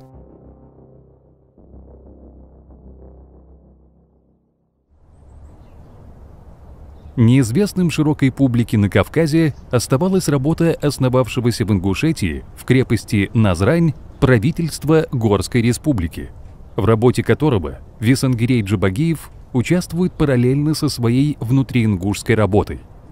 А между тем, оно добилось некоторых результатов на международной арене. В конце апреля 1918 года в Стамбул прибывают кавказские делегаты во главе с Гайдаром Бамматом. Назрановское правительство уполномочило своих членов вести переговоры с Отоманской империей и другими державами о признании ими независимой республики Северного Кавказа. Делегация вручила как турецкому правительству, так и представителям других иностранных государств ноту, датированную днем 11 мая 1918 года, содержащую официальную декларацию независимости Северного Кавказа. Текст Декларации независимости Кавказа был написан самим Висангиреем Джабагиевым. 8 июня 1918 года заключается договор дружбы с Отоманской империей. Но на реальной обстановке в регионе, находящемся в состоянии войны, эти пока еще неосязаемые успехи на внешнеполитическом фронте не влияли. После событий во Владикавказе Висангирей Джабагиев уезжает в Тифлис, чтобы полностью сосредоточиться на работе Горской республики. Орджоникидзе уговаривал Висангири не уезжать никуда, не эмигрировать, а именно оставаться здесь и возглавить Ингушетию. Но Висангири знал повадки этих людей, скорее всего, знал, чем все это кончится, и не согласился за большевиков агитировать ингушей и возглавлять ингушей именно, которые будут сражаться за большевистскую власть. Он хотел, чтобы Ингушетия развивалась и в союзе кавказскими народностями, чтобы не входила РСФСР. В конце сентября Орджоникидзе отправляет к Висангирею Джабагиеву в Тифлис Бутырина и Андреева для новых переговоров. Большевики вновь получают отказ. Как образованный человек, как уже к тому моменту искушенный политик, он понимал, что в все союзники большевиков – это союзники временные. Будь то левые эсеры, будь то махновцы на Украине, будь то ингуши на Северном Кавказе, кто бы это ни был, но они будут использоваться большевиками до того времени, пока эта партия, тоталитарная партия, террористическая партия, в общем-то, по своей натуре, не утвердится у власти. Но так или иначе, в этой ситуации на какое-то время большевики и ингуши оказались в одной лодке, оказались временными союзниками. Такого же мнения относительно пока что успешного союза с большевиками придерживались все ингуши, о чем Деникину докладывала разведка в Верховный штаб добровольческой армии. Ингуши являются наиболее сплоченной народностью Северного Кавказа. Во все время борьбы они сумели успешно отстаивать свои интересы, заключать выгодные соглашения и наносить чувствительные удары своим неорганизованным противникам. Делами ингушского народа ведает Ингушский национальный совет. Военными делами – военный совет из 3 кадровых офицеров, фамилий которых узнать мне не удалось. Во время последних Владикавказских боев большая часть офицеров в операциях участия не принимала, что отразилось невыгодно на боеспособности частей. Ингушские представители постоянно ездят в Тифлис и держат связь с горским правительством, авторитет которого признают. Со стороны ингушей были попытки получить реальную помощь от Турции, но пока эти попытки не привели ни к чему. Главный политический деятель – председатель Ингушского надсовета Джабагиев. В настоящее время ингуши по политическим соображениям действуют в союзе с большевиками, но представителей во Владикавказское правительство дать отказались, не желая принять на себя ответственности. Обладая большими реальными силами, ингуши в сущности являются хозяевами положения, и большевики их слушаются. Ингуши сознают, что такой союз только временный, и ждут удобной обстановки для ликвидации большевистской власти во Владикавказе. Отношение к большевикам в других частях бывшей Терской области излагалось в рекогносцировках штаба вооруженных сил Юга России также подробно. Осетины. До 250 тысяч человек. Делятся на православных и мусульман. Первые держатся за русскую культуру, вторые за ингушей с их турецкой ориентацией. Довольно фанатичны и жестоки. Влиятельных лиц нет. Они ищут их, дают им диктаторские права. Но интриги скоро съедают таких, тем более, что за каждым из них всегда много грехов. И вообще ни один осетин не поведет за собой свой народ. Большим авторитетом среди них пользуются русские офицеры. Против большевиков поднял их единолично я. За мной пошли, так как я импонировал им своей прежней работой и положением. Осетины – единственный народ на Кавказе, истинно ненавидящий большевиков. Казаки. Численность немного меньше осетин. Никакой сплоченности ни между станицами, ни в самих станицах. Сильно заражены большевизмом. Трусливы, много пьянствуют, очень богаты. Никакой власти у казаков ни общей, ни в станицах. Полное отсутствие всякого самолюбия. Невежественны. Выборные их не отличаются от выборщиков. Весьма богаты землей, много денег. Чеченцы. Менее воинственны, чем ингуши. Народ несплоченный, слепо идет за своим собственным шейхом, ведущих каждый свою политику. Отношение их к большевикам различное. Одни с ними, другие против. Нетрудно привлечь их в ряды добровольческой армии. Дадим теперь слово Антону Деникину. Состав населения Терской области определялся в 1917 году следующей примерной таблицей. Все население – 1 450 712, в том числе русских, казаков и иногородних – 40%, осетин – 17%, чеченцев – 16%, кабардинцев – 12%, ингушей – 4%. Участие этих народов в политической жизни края далеко не соответствовало их численному составу. Ингуши – наименее численный и наиболее спаянный и сильный военной организацией народ оказался по существу вершителем судеб Северного Кавказа. Ингуши стали ландскнехтами советской власти, ее опорой, не допуская, однако же, проявления ее в своем крае. Одновременно они старались завязать сношения с Турцией и искали турецкой помощи из Елисафетполя, немецкой из Тифлиса. В августе, когда казаки и осетины овладели Владикавказом, ингуши своим вмешательством спасли Терский совет комиссаров, но при этом жестоко разграбили город и захватили Государственный банк и Монетный двор. Остальных горцев Терской области Деникин позиционировал с точки зрения их отношения к ингушам. Осетины представляли два основных лагеря – православных и мусульман. Первые дружили с казаками, вторые с ингушами. Чеченцы разделились и по признакам внешней политики, образовав одновременно два национальных совета. Грозненский округ с большевиками.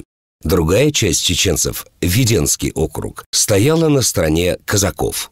Первые были связаны поэтому теснее с Ингушетией, вторые – с Дагестаном. Между обеими группами разгоралась сильнейшая вражда, приводившая иногда к многодневным кровопролитным боям.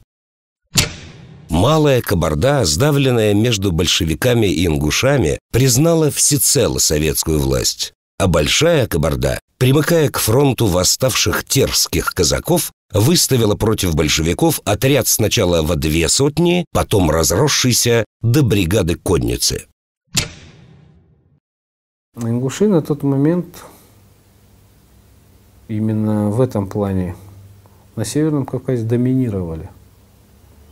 У них были какие-то воинские формирования, какие-то силы, которые несли сопротивление. Такие товарищи, как, например, Андреев, председатель крайкома в последующем Северокавказского, часами мог стоять у избушки Хазира Арцханова и просить ему дать людей для какой-то акции, для проведения. На момент подхода к Северному Кавказу Антон Деникин был совершенно уверен в своих силах. В начале 1919 года 11-я Красная армия, главная ударная сила большевиков на Кавказе, была разбита. Ее боеспособные части были разбросаны от Ставрополя до Владикавказа, в казармах которого бушевала эпидемия брюшного тифа. О воинских формированиях горцев в штаб Деникина поступали такие сведения. В распоряжении правительства Союза горцев реальных сил нет.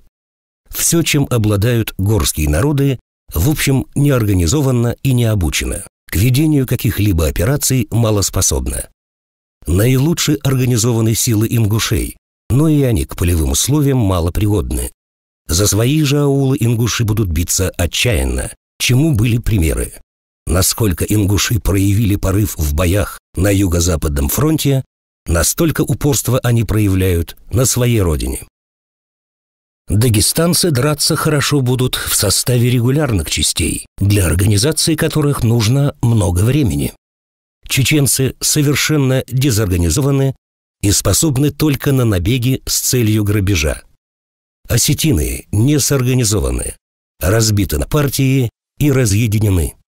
Кабардинцы по типу подходят к черкесам и могут послужить, как и черкесы, на формирование регулярных частей. Источников пополнения боевых запасов нет. Средств для содержания частей и для несения военных расходов также нет никаких.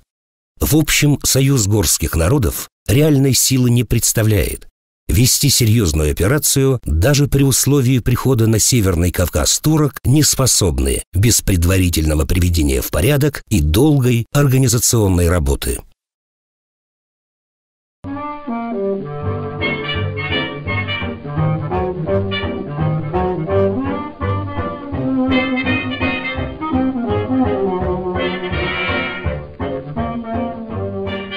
Англия, являвшаяся крупнейшим инвестором нефтедобычи и владелицей огромного количества месторождений на Кавказе, опасаясь, что с приходом большевиков она может лишиться доступа к ним, равно как и к другим своим предприятиям в Центральной России, стала спонсором и инструктором восстания и войны Деникина. Под патриотичным лозунгом «Единая и неделимая Россия» предполагалось устранение большевистской угрозы для европейского бизнеса и геополитических интересов Европы на территории России.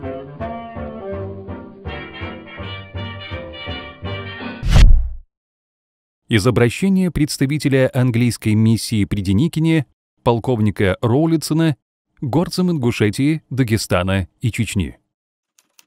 Правительство Англии поддерживает генерала Деникина и его цели. Цели генерала Деникина – уничтожение большевизма, возрождение великой, неделимой России и широкое самоуправление народов. Англия помогает Деникину снаряжением, танками, аэропланами, пушками, пулеметами и будет помогать до исполнения Деникиным его цели. Англия дала для этого своих инструкторов. Будет очень жаль, если придется обратить это оружие против горцев. Их селения будут разрушены. Нет сомнения, что Россия, очищенная огнем и кровью, станет великой и неделимой. Она тогда справедливо воздаст тем, кто помогал ее возрождению. А те, кто мешал этому, будут наказаны. Я прошу вас передать это вашим народам и распространить среди всех.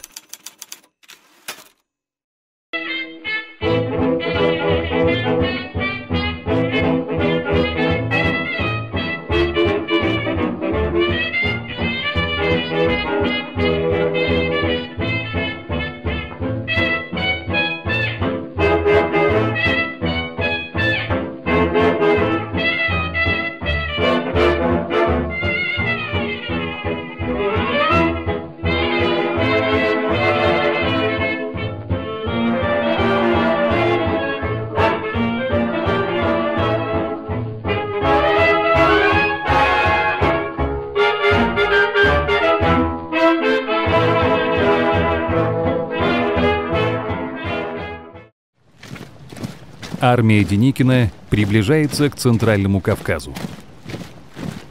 Деникин планирует освободить от большевиков Терскую область и выйти к Каспийскому морю. Наступление проходит по двум направлениям. Генерал Покровский ведет войска на линию Моздок-Гудермес-Кизляр, а генерал Ляхов — на Грозный и Владикавказ. В районе Владикавказа сосредоточились крупные местные отряды Северокавказской республики и войска Ингушетии, неизвестно дружественные или враждебные.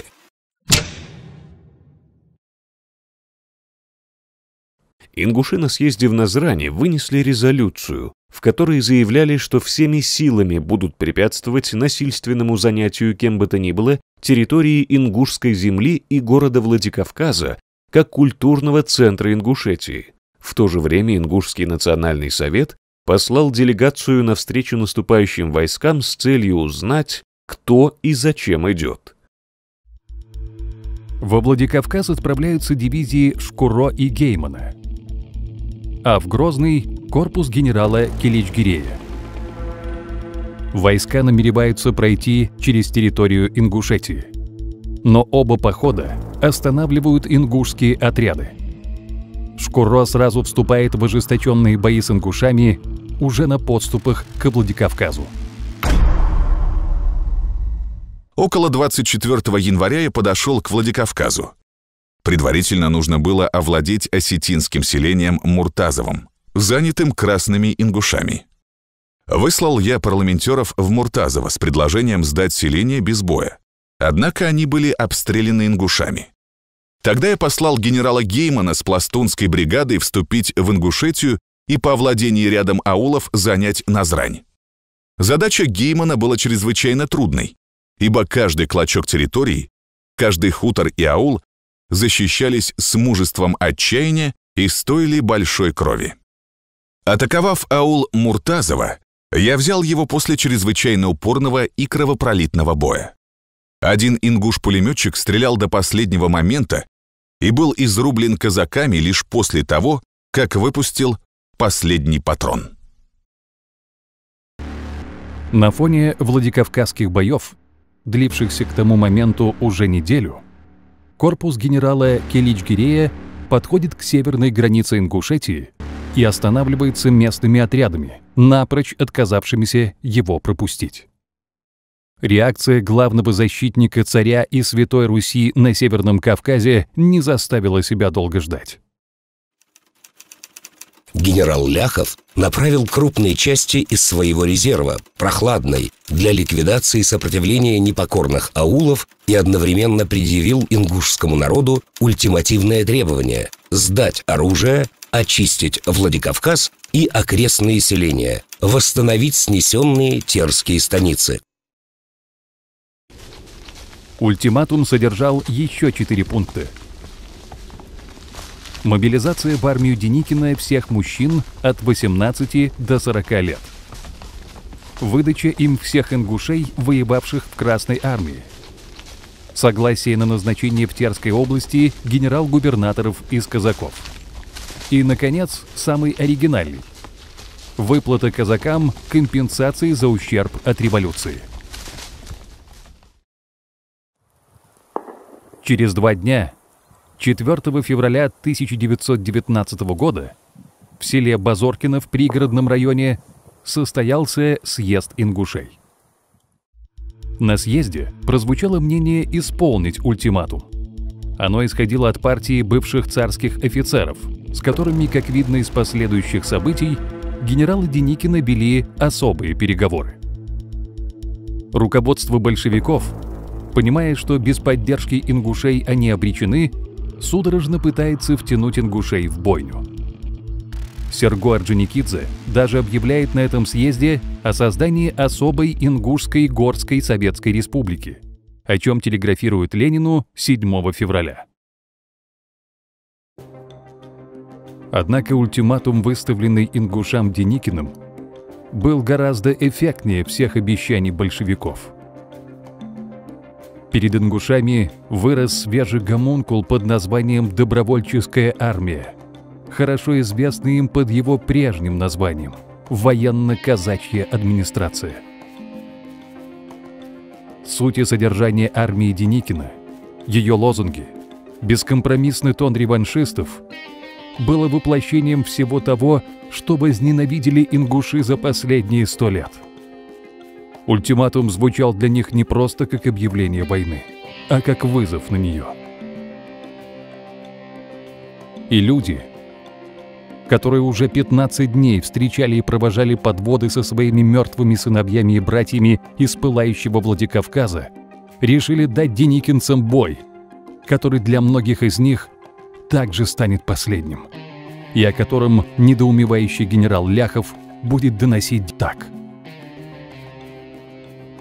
Сопротивление ингушей упорное и прямо непонятное. При 4 пулях 4-ю противник пускает в висок. Наступление на Назрань происходило одновременно с 2 флангов – Далаково-Кантышево-Базоркино и Кескемские хутора Псидах-Сагапши.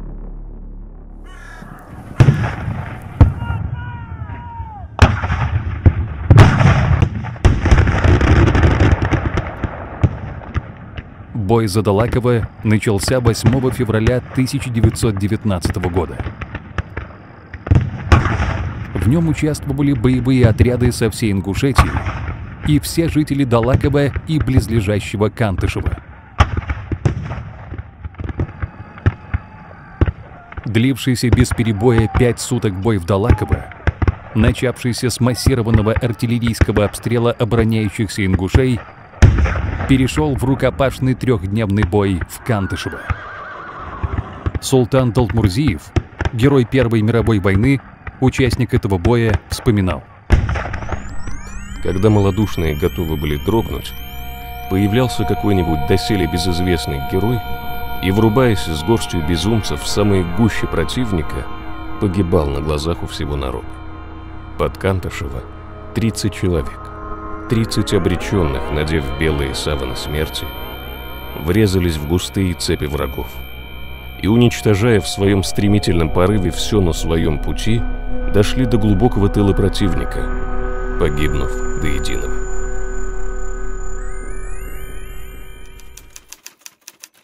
Были собраны новые силы, 3-й Волжский полк.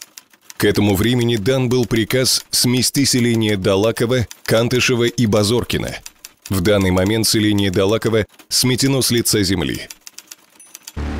Под обломками этого села остались лежать трупы свыше 2500 белогвардейцев.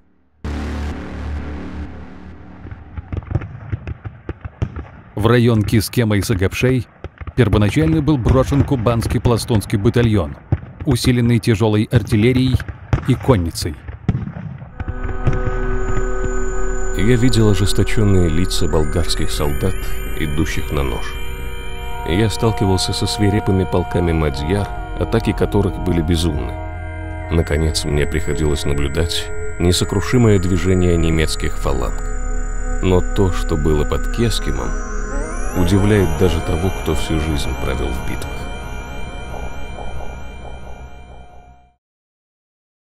На 10-й день боев к истощенной Ингушетии были подтянуты 2 свежие дивизии и эшелон с английскими броневиками.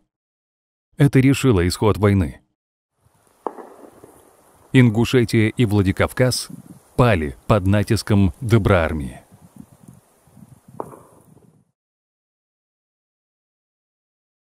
Под Далаково ингуши оказали такое сопротивление, которое на 2 недели задержало занятие Владикавказа.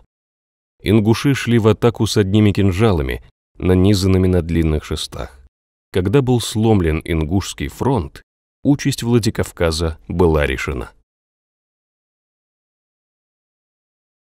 Ключевыми силами обороны Владикавказа были ингушские отряды. И во многом Далаково и Кантышево пришлось сдать именно потому, что силы вообще были неравны. Их рано или поздно пришлось бы сдать так или иначе. Но то, что уже в начале февраля белым удалось овладеть этими ожесточенно сопротивлявшимися населенными пунктами, причина во многом крылась в том, что сила отвлекал Владикавказ. Официально Владикавказ был захвачен Шкуро 12 февраля. Документы Горской республики оставили точные подробности этих боев. Ингушские отряды были практически единственными, кто оборонял город в последние дни.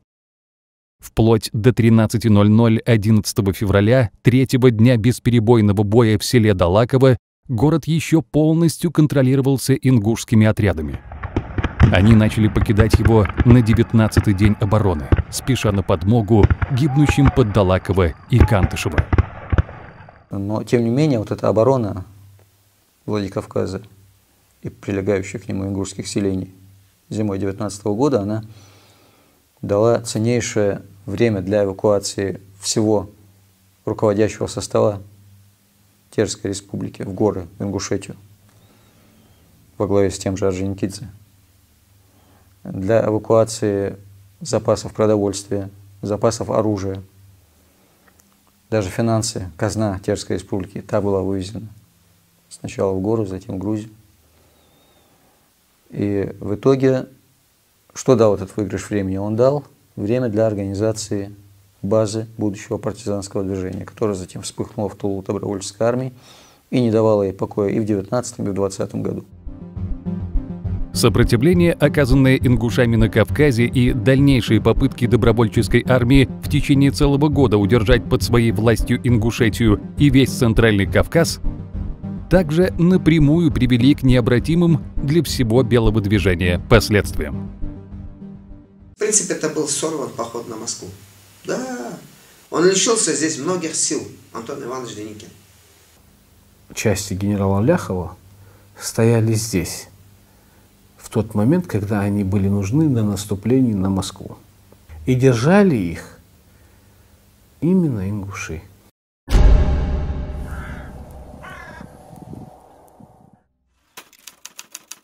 Подчинившаяся официально, Ингушетия жила фактически почти вне связи с русской властью. Не проявляясь активно, не прекращалось в ней брожение, подогреваемое извне постоянными сношениями с так называемым горским правительством и укрытыми в аулах после падения Владикавказа коммунистами, комиссарами, среди которых называли и чрезвычайного комиссара Московского совнаркома Орджоникидзе. Формирование ингушских полков для добровольческой армии не подвигалось, а вместо этого шло тайное формирование местных отрядов. Ингушетия по-прежнему представляла из себя враждебный вооруженный стан, который считался с одним лишь аргументом – силой. И Деникин заливает Ингушетию аргументами. Начинается откровенная месть. насилие, массовые расстрелы, тотальное мародерство и грабеж, называемое Деникиным контрибуцией. Людей вновь выселяют из многострадальных станиц пригородного района. Но казаки уже не решаются селиться в них, и они стоят пустые. Ситуация усугубляется вспышкой холеры. Первая и единственная государственная больница в истории Ингушетии в составе России, построенная молодой Терской Советской Республикой в 1918 году, была взорвана деникинцами тотчас после оккупации. Отсутствие медикаментов и невозможность их приобретения приводит к эпидемии. На побежденных национальных территориях Доброармия организовывает подобие собственного национального управления, состоящего из бывших царских генералов и офицеров из местной среды, выполняющих роль исполнительной власти при Деникине. В 1919 году в Тифлисе начинает выходить газета «Вольный горец», официальный печатный орган Меджлиса Союза горских народов. В газете появляются последние новости о действиях северокавказских политиков и положении горцев на захваченных Деникиным территориях. По мере роста военных успехов добровольческой армии на российских внутренних фронтах идеологи единой и неделимой все откровенней поднимают забрало на своем лице. Скрывать свою сущность им, очевидно, уже нет необходимости. Звериный облик настоящего черносотенства выглядывает во всей красе из-под трехцветного знамени. В одном из своих номеров «Кубанская газета» посвящает большую передовицу восстаниям горцев на Северном Кавказе и пишет буквально следующее. Прочное замерение этих местностей, в особенности Горной Ингушетии, может быть достигнуто только при одном условии, на котором уже давно настаивают все знатоки местного быта. Это сплошное выселение горцев ингушских аулов с гор на плоскостные части и даже на переселение их на свободные земли за пределы Дагестана и Чечни. Тут сентиментальности не может быть места. Угроза физического истребления повисла над горскими народами. Пусть об этом услышат из уст самих же насильников все те, кто сознательно не хочет понять великую драму Кавказских гор. Но если погромы населения Доброармии удавались вполне успешно, то пополнение полков для нее, как уже упоминал Деникин, не подвигалось в Ингушетии совершенно. И июль 1919 года объявляется последним сроком для их формирования. Об этом сразу сообщают все закавказские газеты, следившие за ситуацией в регионе.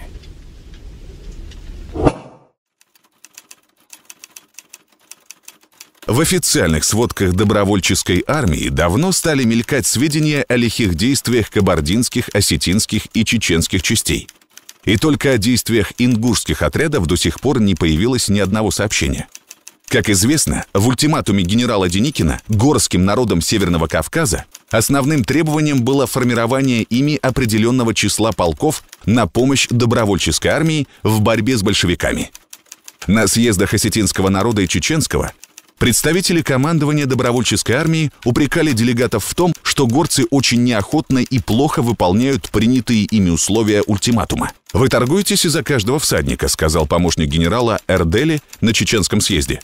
Хотя чеченцев мобилизовано всего 2%, а русское население все поголовно. Но все же, повторяем, все горцы выставили некоторое число воинских отрядов. И только один ингушский народ до сих пор не дал одного всадника добровольческой армии. В связи с этим командование добровольческой армии предъявило ингушскому народу новый и последний ультиматум. К 4-му дню мусульманского праздника Орудж ингуши обязаны выставить 4 полка всадников в полном вооружении. Срок ультиматума истекает 3 июля. В случае неподчинения и этому последнему требованию главнейшие селения Ингушетии будут заняты карательными отрядами, и мобилизация будет производиться принудительным путем. В Ингушетию уже стянуты значительные добровольческие силы, ядро которых составляет казачий отряд в 10 тысяч человек. Отряд снабжен многочисленной артиллерией. уже произведен стратегический обхват всей Ингушетии, как плоскостной, так и горной. Создается такая обстановка, при которой ингушскому народу, несомненно, придется подчиниться и выполнить ультимативное требование. В последний день ультиматума, 12 июля, ингушская деникинская администрация уже подогнала бронепоезд для погрузки эшелонов на станцию Назрань. А в крепости Назрань в это же самое время все еще заседал Всенародный съезд и продолжались горячие споры по поводу их отправки. Внезапно на съезд пришла весть. На перроне убит один из офицеров за вызывающее поведение и попытку применить силу к собравшимся. Началась потасовка и стрельба. К станции подогнаны казачьи отряды. На следующий день в Ингушетию двинулись войска. Было разрушено село Насыркорт и полностью уничтожены села Экажево и Сурхахи. Среди убитых были также дети. А награбленные мародеры вывозили на Арбах в направлении Сунжинской казачьей линии и Беслана в течение 9 дней. За все время существования добровольческой власти в Ингушетии не было ни одного светлого дня для народа. Народ находился в угнетенном и подавленном состоянии. Власть только и занималась вопросом о ловле дезертиров, да требовала пополнения полков. Ненависть народа к добровольческому режиму была беспредельна.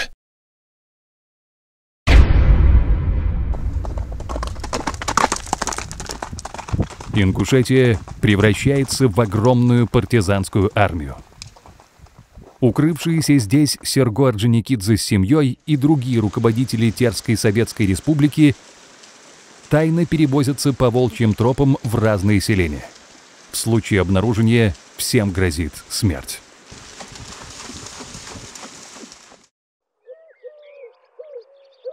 В этом старинном доме в Мужичи, в котором жил Хакиев Мейрби Исып и Стейпа Барханой, произошел один из таких эпизодов. 20 век, 19 год. Комиссар Юга России Серго Орджоникидзе. К старцу прибыла делегация посредников от Деникина для переговоров о выдаче большевика.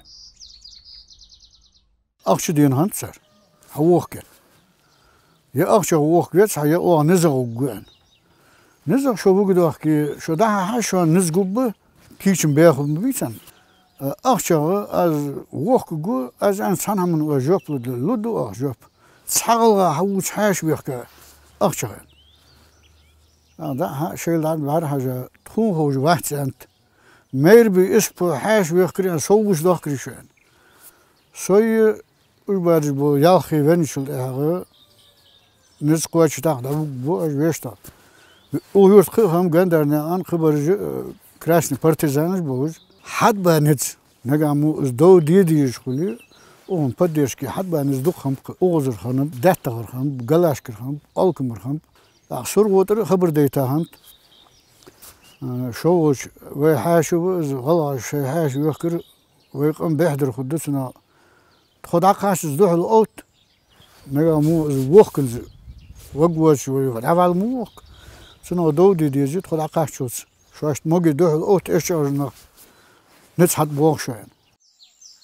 Делегация от Доброволии, потолкавшись во дворе старца, удалились в Освояси. Многие из них в свое время оказывались под такой же защитой в Ингушетии и знали, что это бесполезно. Как, к примеру, уже известный нам полковник Беликов, участвовавший в неудачной попытке захвата Владикавказа. Ненавидевший от всей души ингушей, он нашел в себе силы оставить крошечные воспоминания об одном бескорыстном хозяине, укрывавшем его от большевиков. Хоть и не нашел их, чтобы не приправить его шовинистской огульной ложью про извечные кавказские грабежи, еще тогда уже ставший анекдотом своего времени.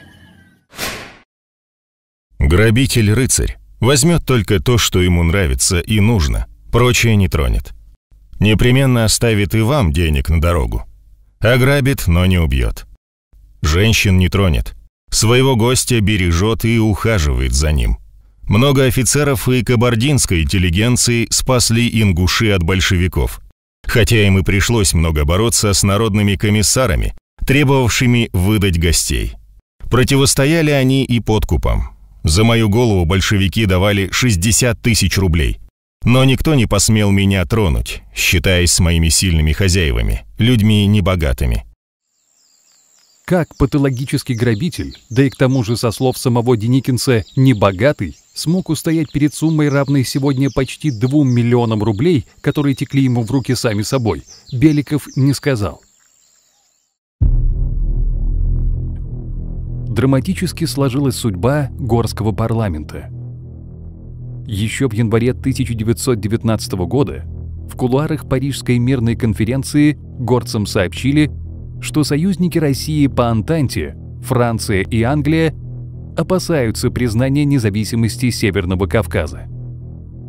Союзники начинают давить на горское правительство, заставляя его признать власть Деникина. И среди северокавказских лидеров происходит раскол.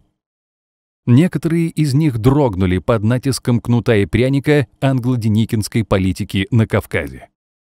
Кабинет министров республики 2 раза поменяет свой состав за 5 месяцев, а после и вовсе перестает существовать. 23 мая 1919 года в Тимирхан-Шуре состоялось его последнее заседание. Но уже в сентябре в Тифлисе формируется Меджлис Союза горских народов. Активное участие в его формировании принимают ингуши Весангирей Джабагиев как один из председателей, Магомед Джабагиев, Артаган Ужахов, Абубакар Плиев. Также создается комитет горцев Северного Кавказа во главе с председательствующей тройкой Цаликов, Джабагиев и Ужахов.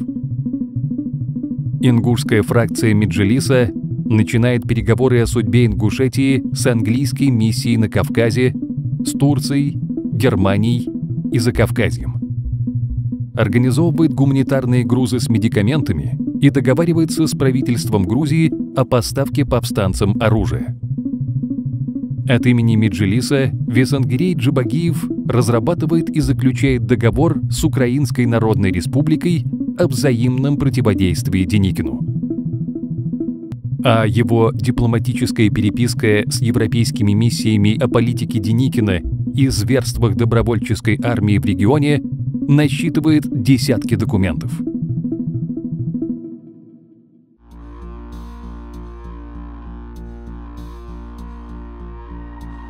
Заняв силой оружие с нарушением права угнетенных народов на национальное самоопределение, территорию Республики Союза горских народов Кавказа, добровольческая армия позволила и позволяет себе ряд неслыханных насилий над жизнью, имуществом, честью и совестью горских народов. Такое поведение названной армии приводило в течение последних месяцев к постоянным вспышкам вооруженного восстания против насильников. За 8 месяцев беззаконного хозяйничания представителей генерала Деникина в пределах Горской республики произошло 6 таких восстаний во всех частях названной республики.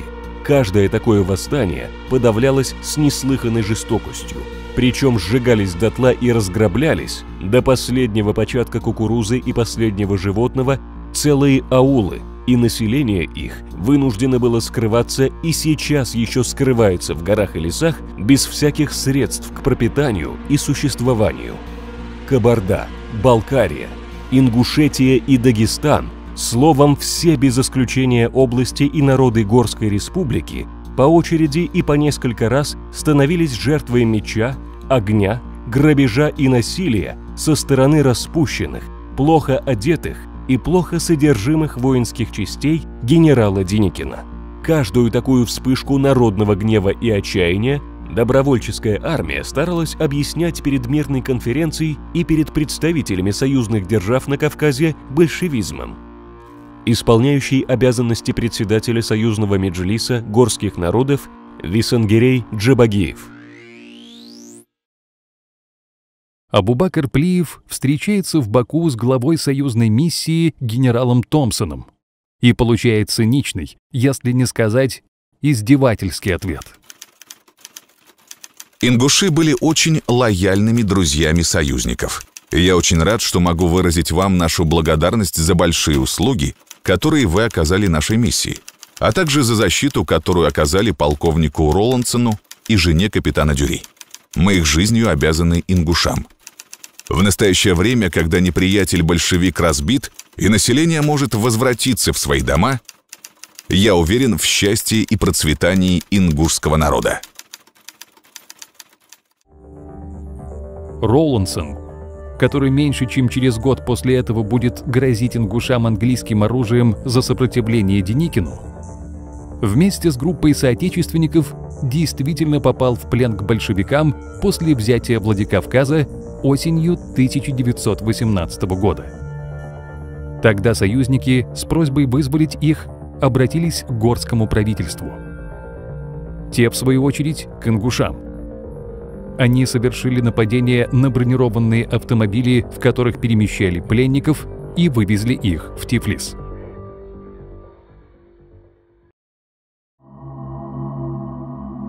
Попытки горской эмиграции освободить Кавказ от деникинских репрессий извне силами мирового сообщества провалились.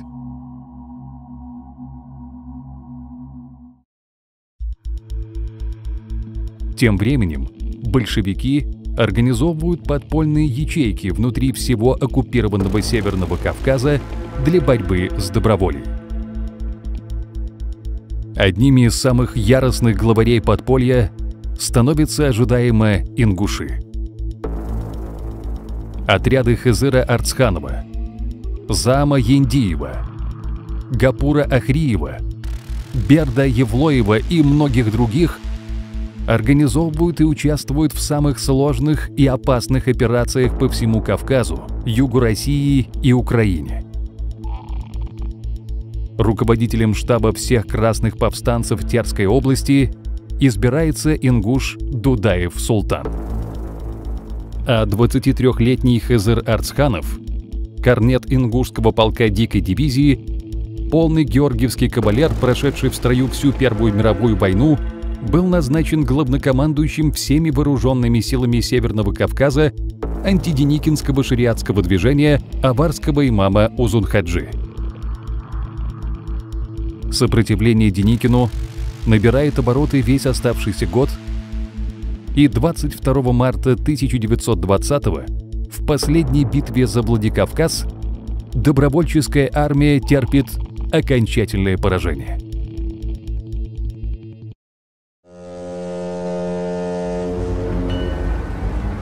В это самое время ее командир Антон Деникин уже находился на борту отплывающего в Лондон английского госпитального судна «Мальборо», унося с собой свою, как он писал, неизбывную скорбь.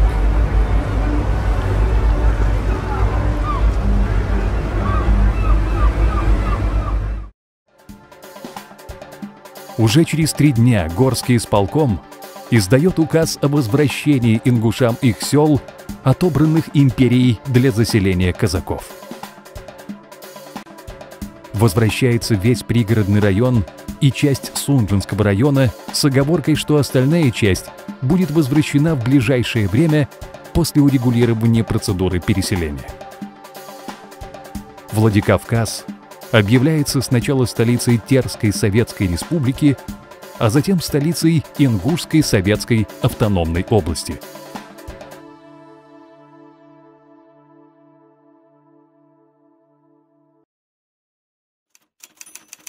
В заключении следует отметить, что весной 1920 года, в момент разгрома добровольческой армии красными войсками, генерал Деникин обратился к северокавказцам с призывом бороться с белыми против большевизма и заявил, что он признает отныне независимость Северного Кавказа.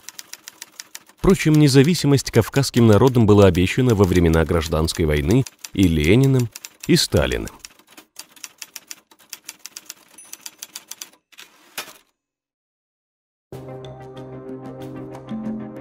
В это время братья Джабагиевы находились в Париже с дипломатической миссией от Меджлиса горских народов. Объявленные большевиками, контрреволюционерами и врагами власти Советов, они принимают взвешенное решение остаться за границей. Представители кавказской политической элиты в эмиграции, оба брата продолжают активную политическую и публицистическую деятельность. Они надеются, что тоталитарная сталинская власть, установившаяся в 1924 году, падет, и для обретения независимости Кавказа еще не все потеряно. В 1927 году Висангирей вместе с семьей переезжает в Польшу. Магомед остается в Париже. В Польше Висангирей Джабагиев основывает собственное агентство печати «Ориент» и выпускает журнал «Исламское обозрение». Он окунается в публицистику и журналистскую деятельность. Теперь она в основном посвящена внешней и внутренней политике СССР и положению ислама в современном мире. В 1938 году его вызывают, можно сказать, точнее командируют в Турцию, в Стамбул. В Турции он возглавляет польское телеграфное агентство.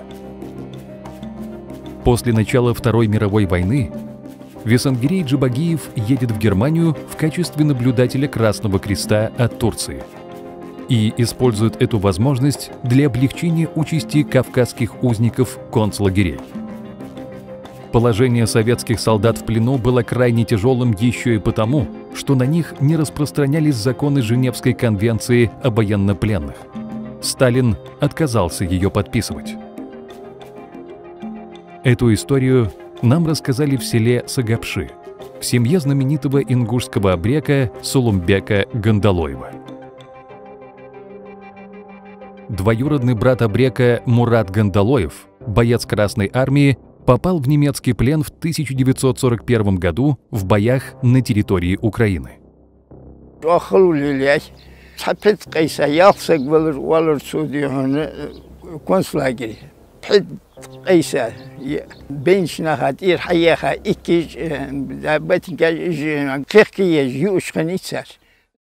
В одно утро узников-кавказцев построили во дворе концлагеря.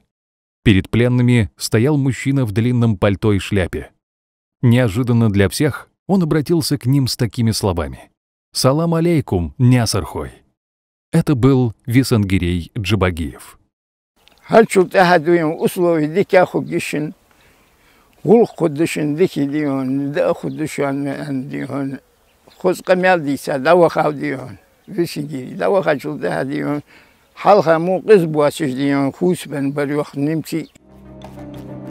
В годы Второй мировой войны внутри СССР происходит геноцид кавказских мусульман.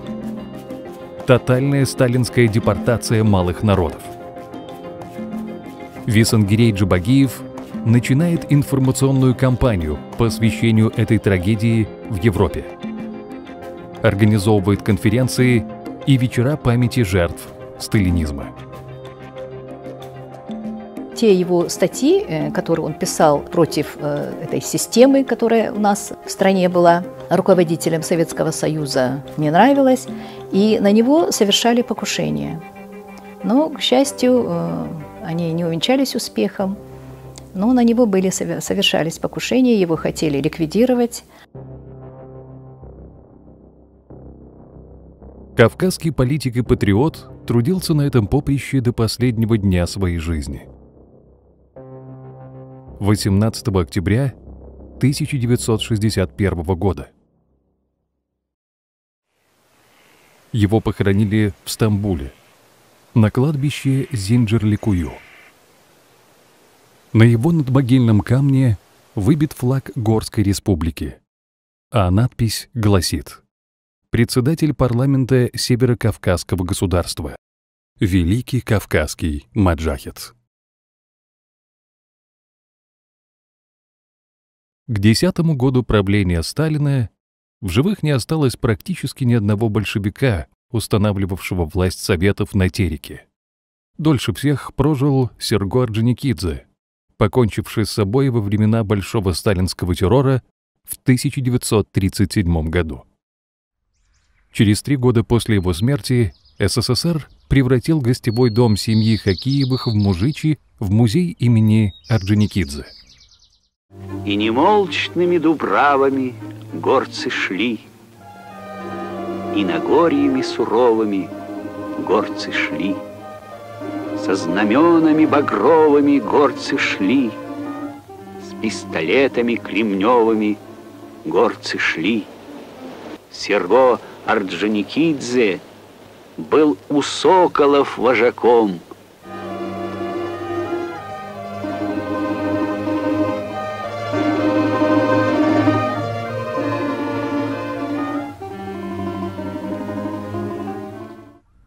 После сталинской депортации в 1944 году в советское государственное учреждение было превращено уже все домовладение семьи. Здесь и по сей день имеются чугунные советские скамейки и остатки общественного тротуара.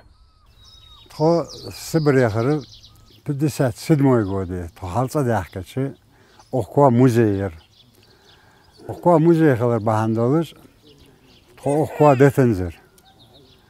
Забут соха якор ашибут бакахл мэг сутаха тхо додеха тхадаз цинос ица херишкер цуцинос ладахдер. Это историческое фото хранится в семье Евлоева Исы, героя гражданской войны, который в возрасте 17 лет был адъютантом Хызыра Арцханова. Вот он стоит на фото рядом. А между ними запечатлена Этери Орджоникидзе, приемная дочь Серго. Фото сделано в 1972 году во время ее визита по линии партии в Дом-музей. Но торжественный прием дочери революционера завершился, едва начавшись. Внезапно один из членов сопровождавшей ее делегации скончался прямо на глазах собравшихся.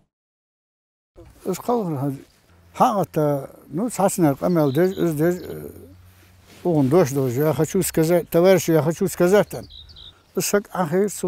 скорее Сагван мет гнисэлэр. Кдоун шоун дац ши хэлхэлэр валэркус.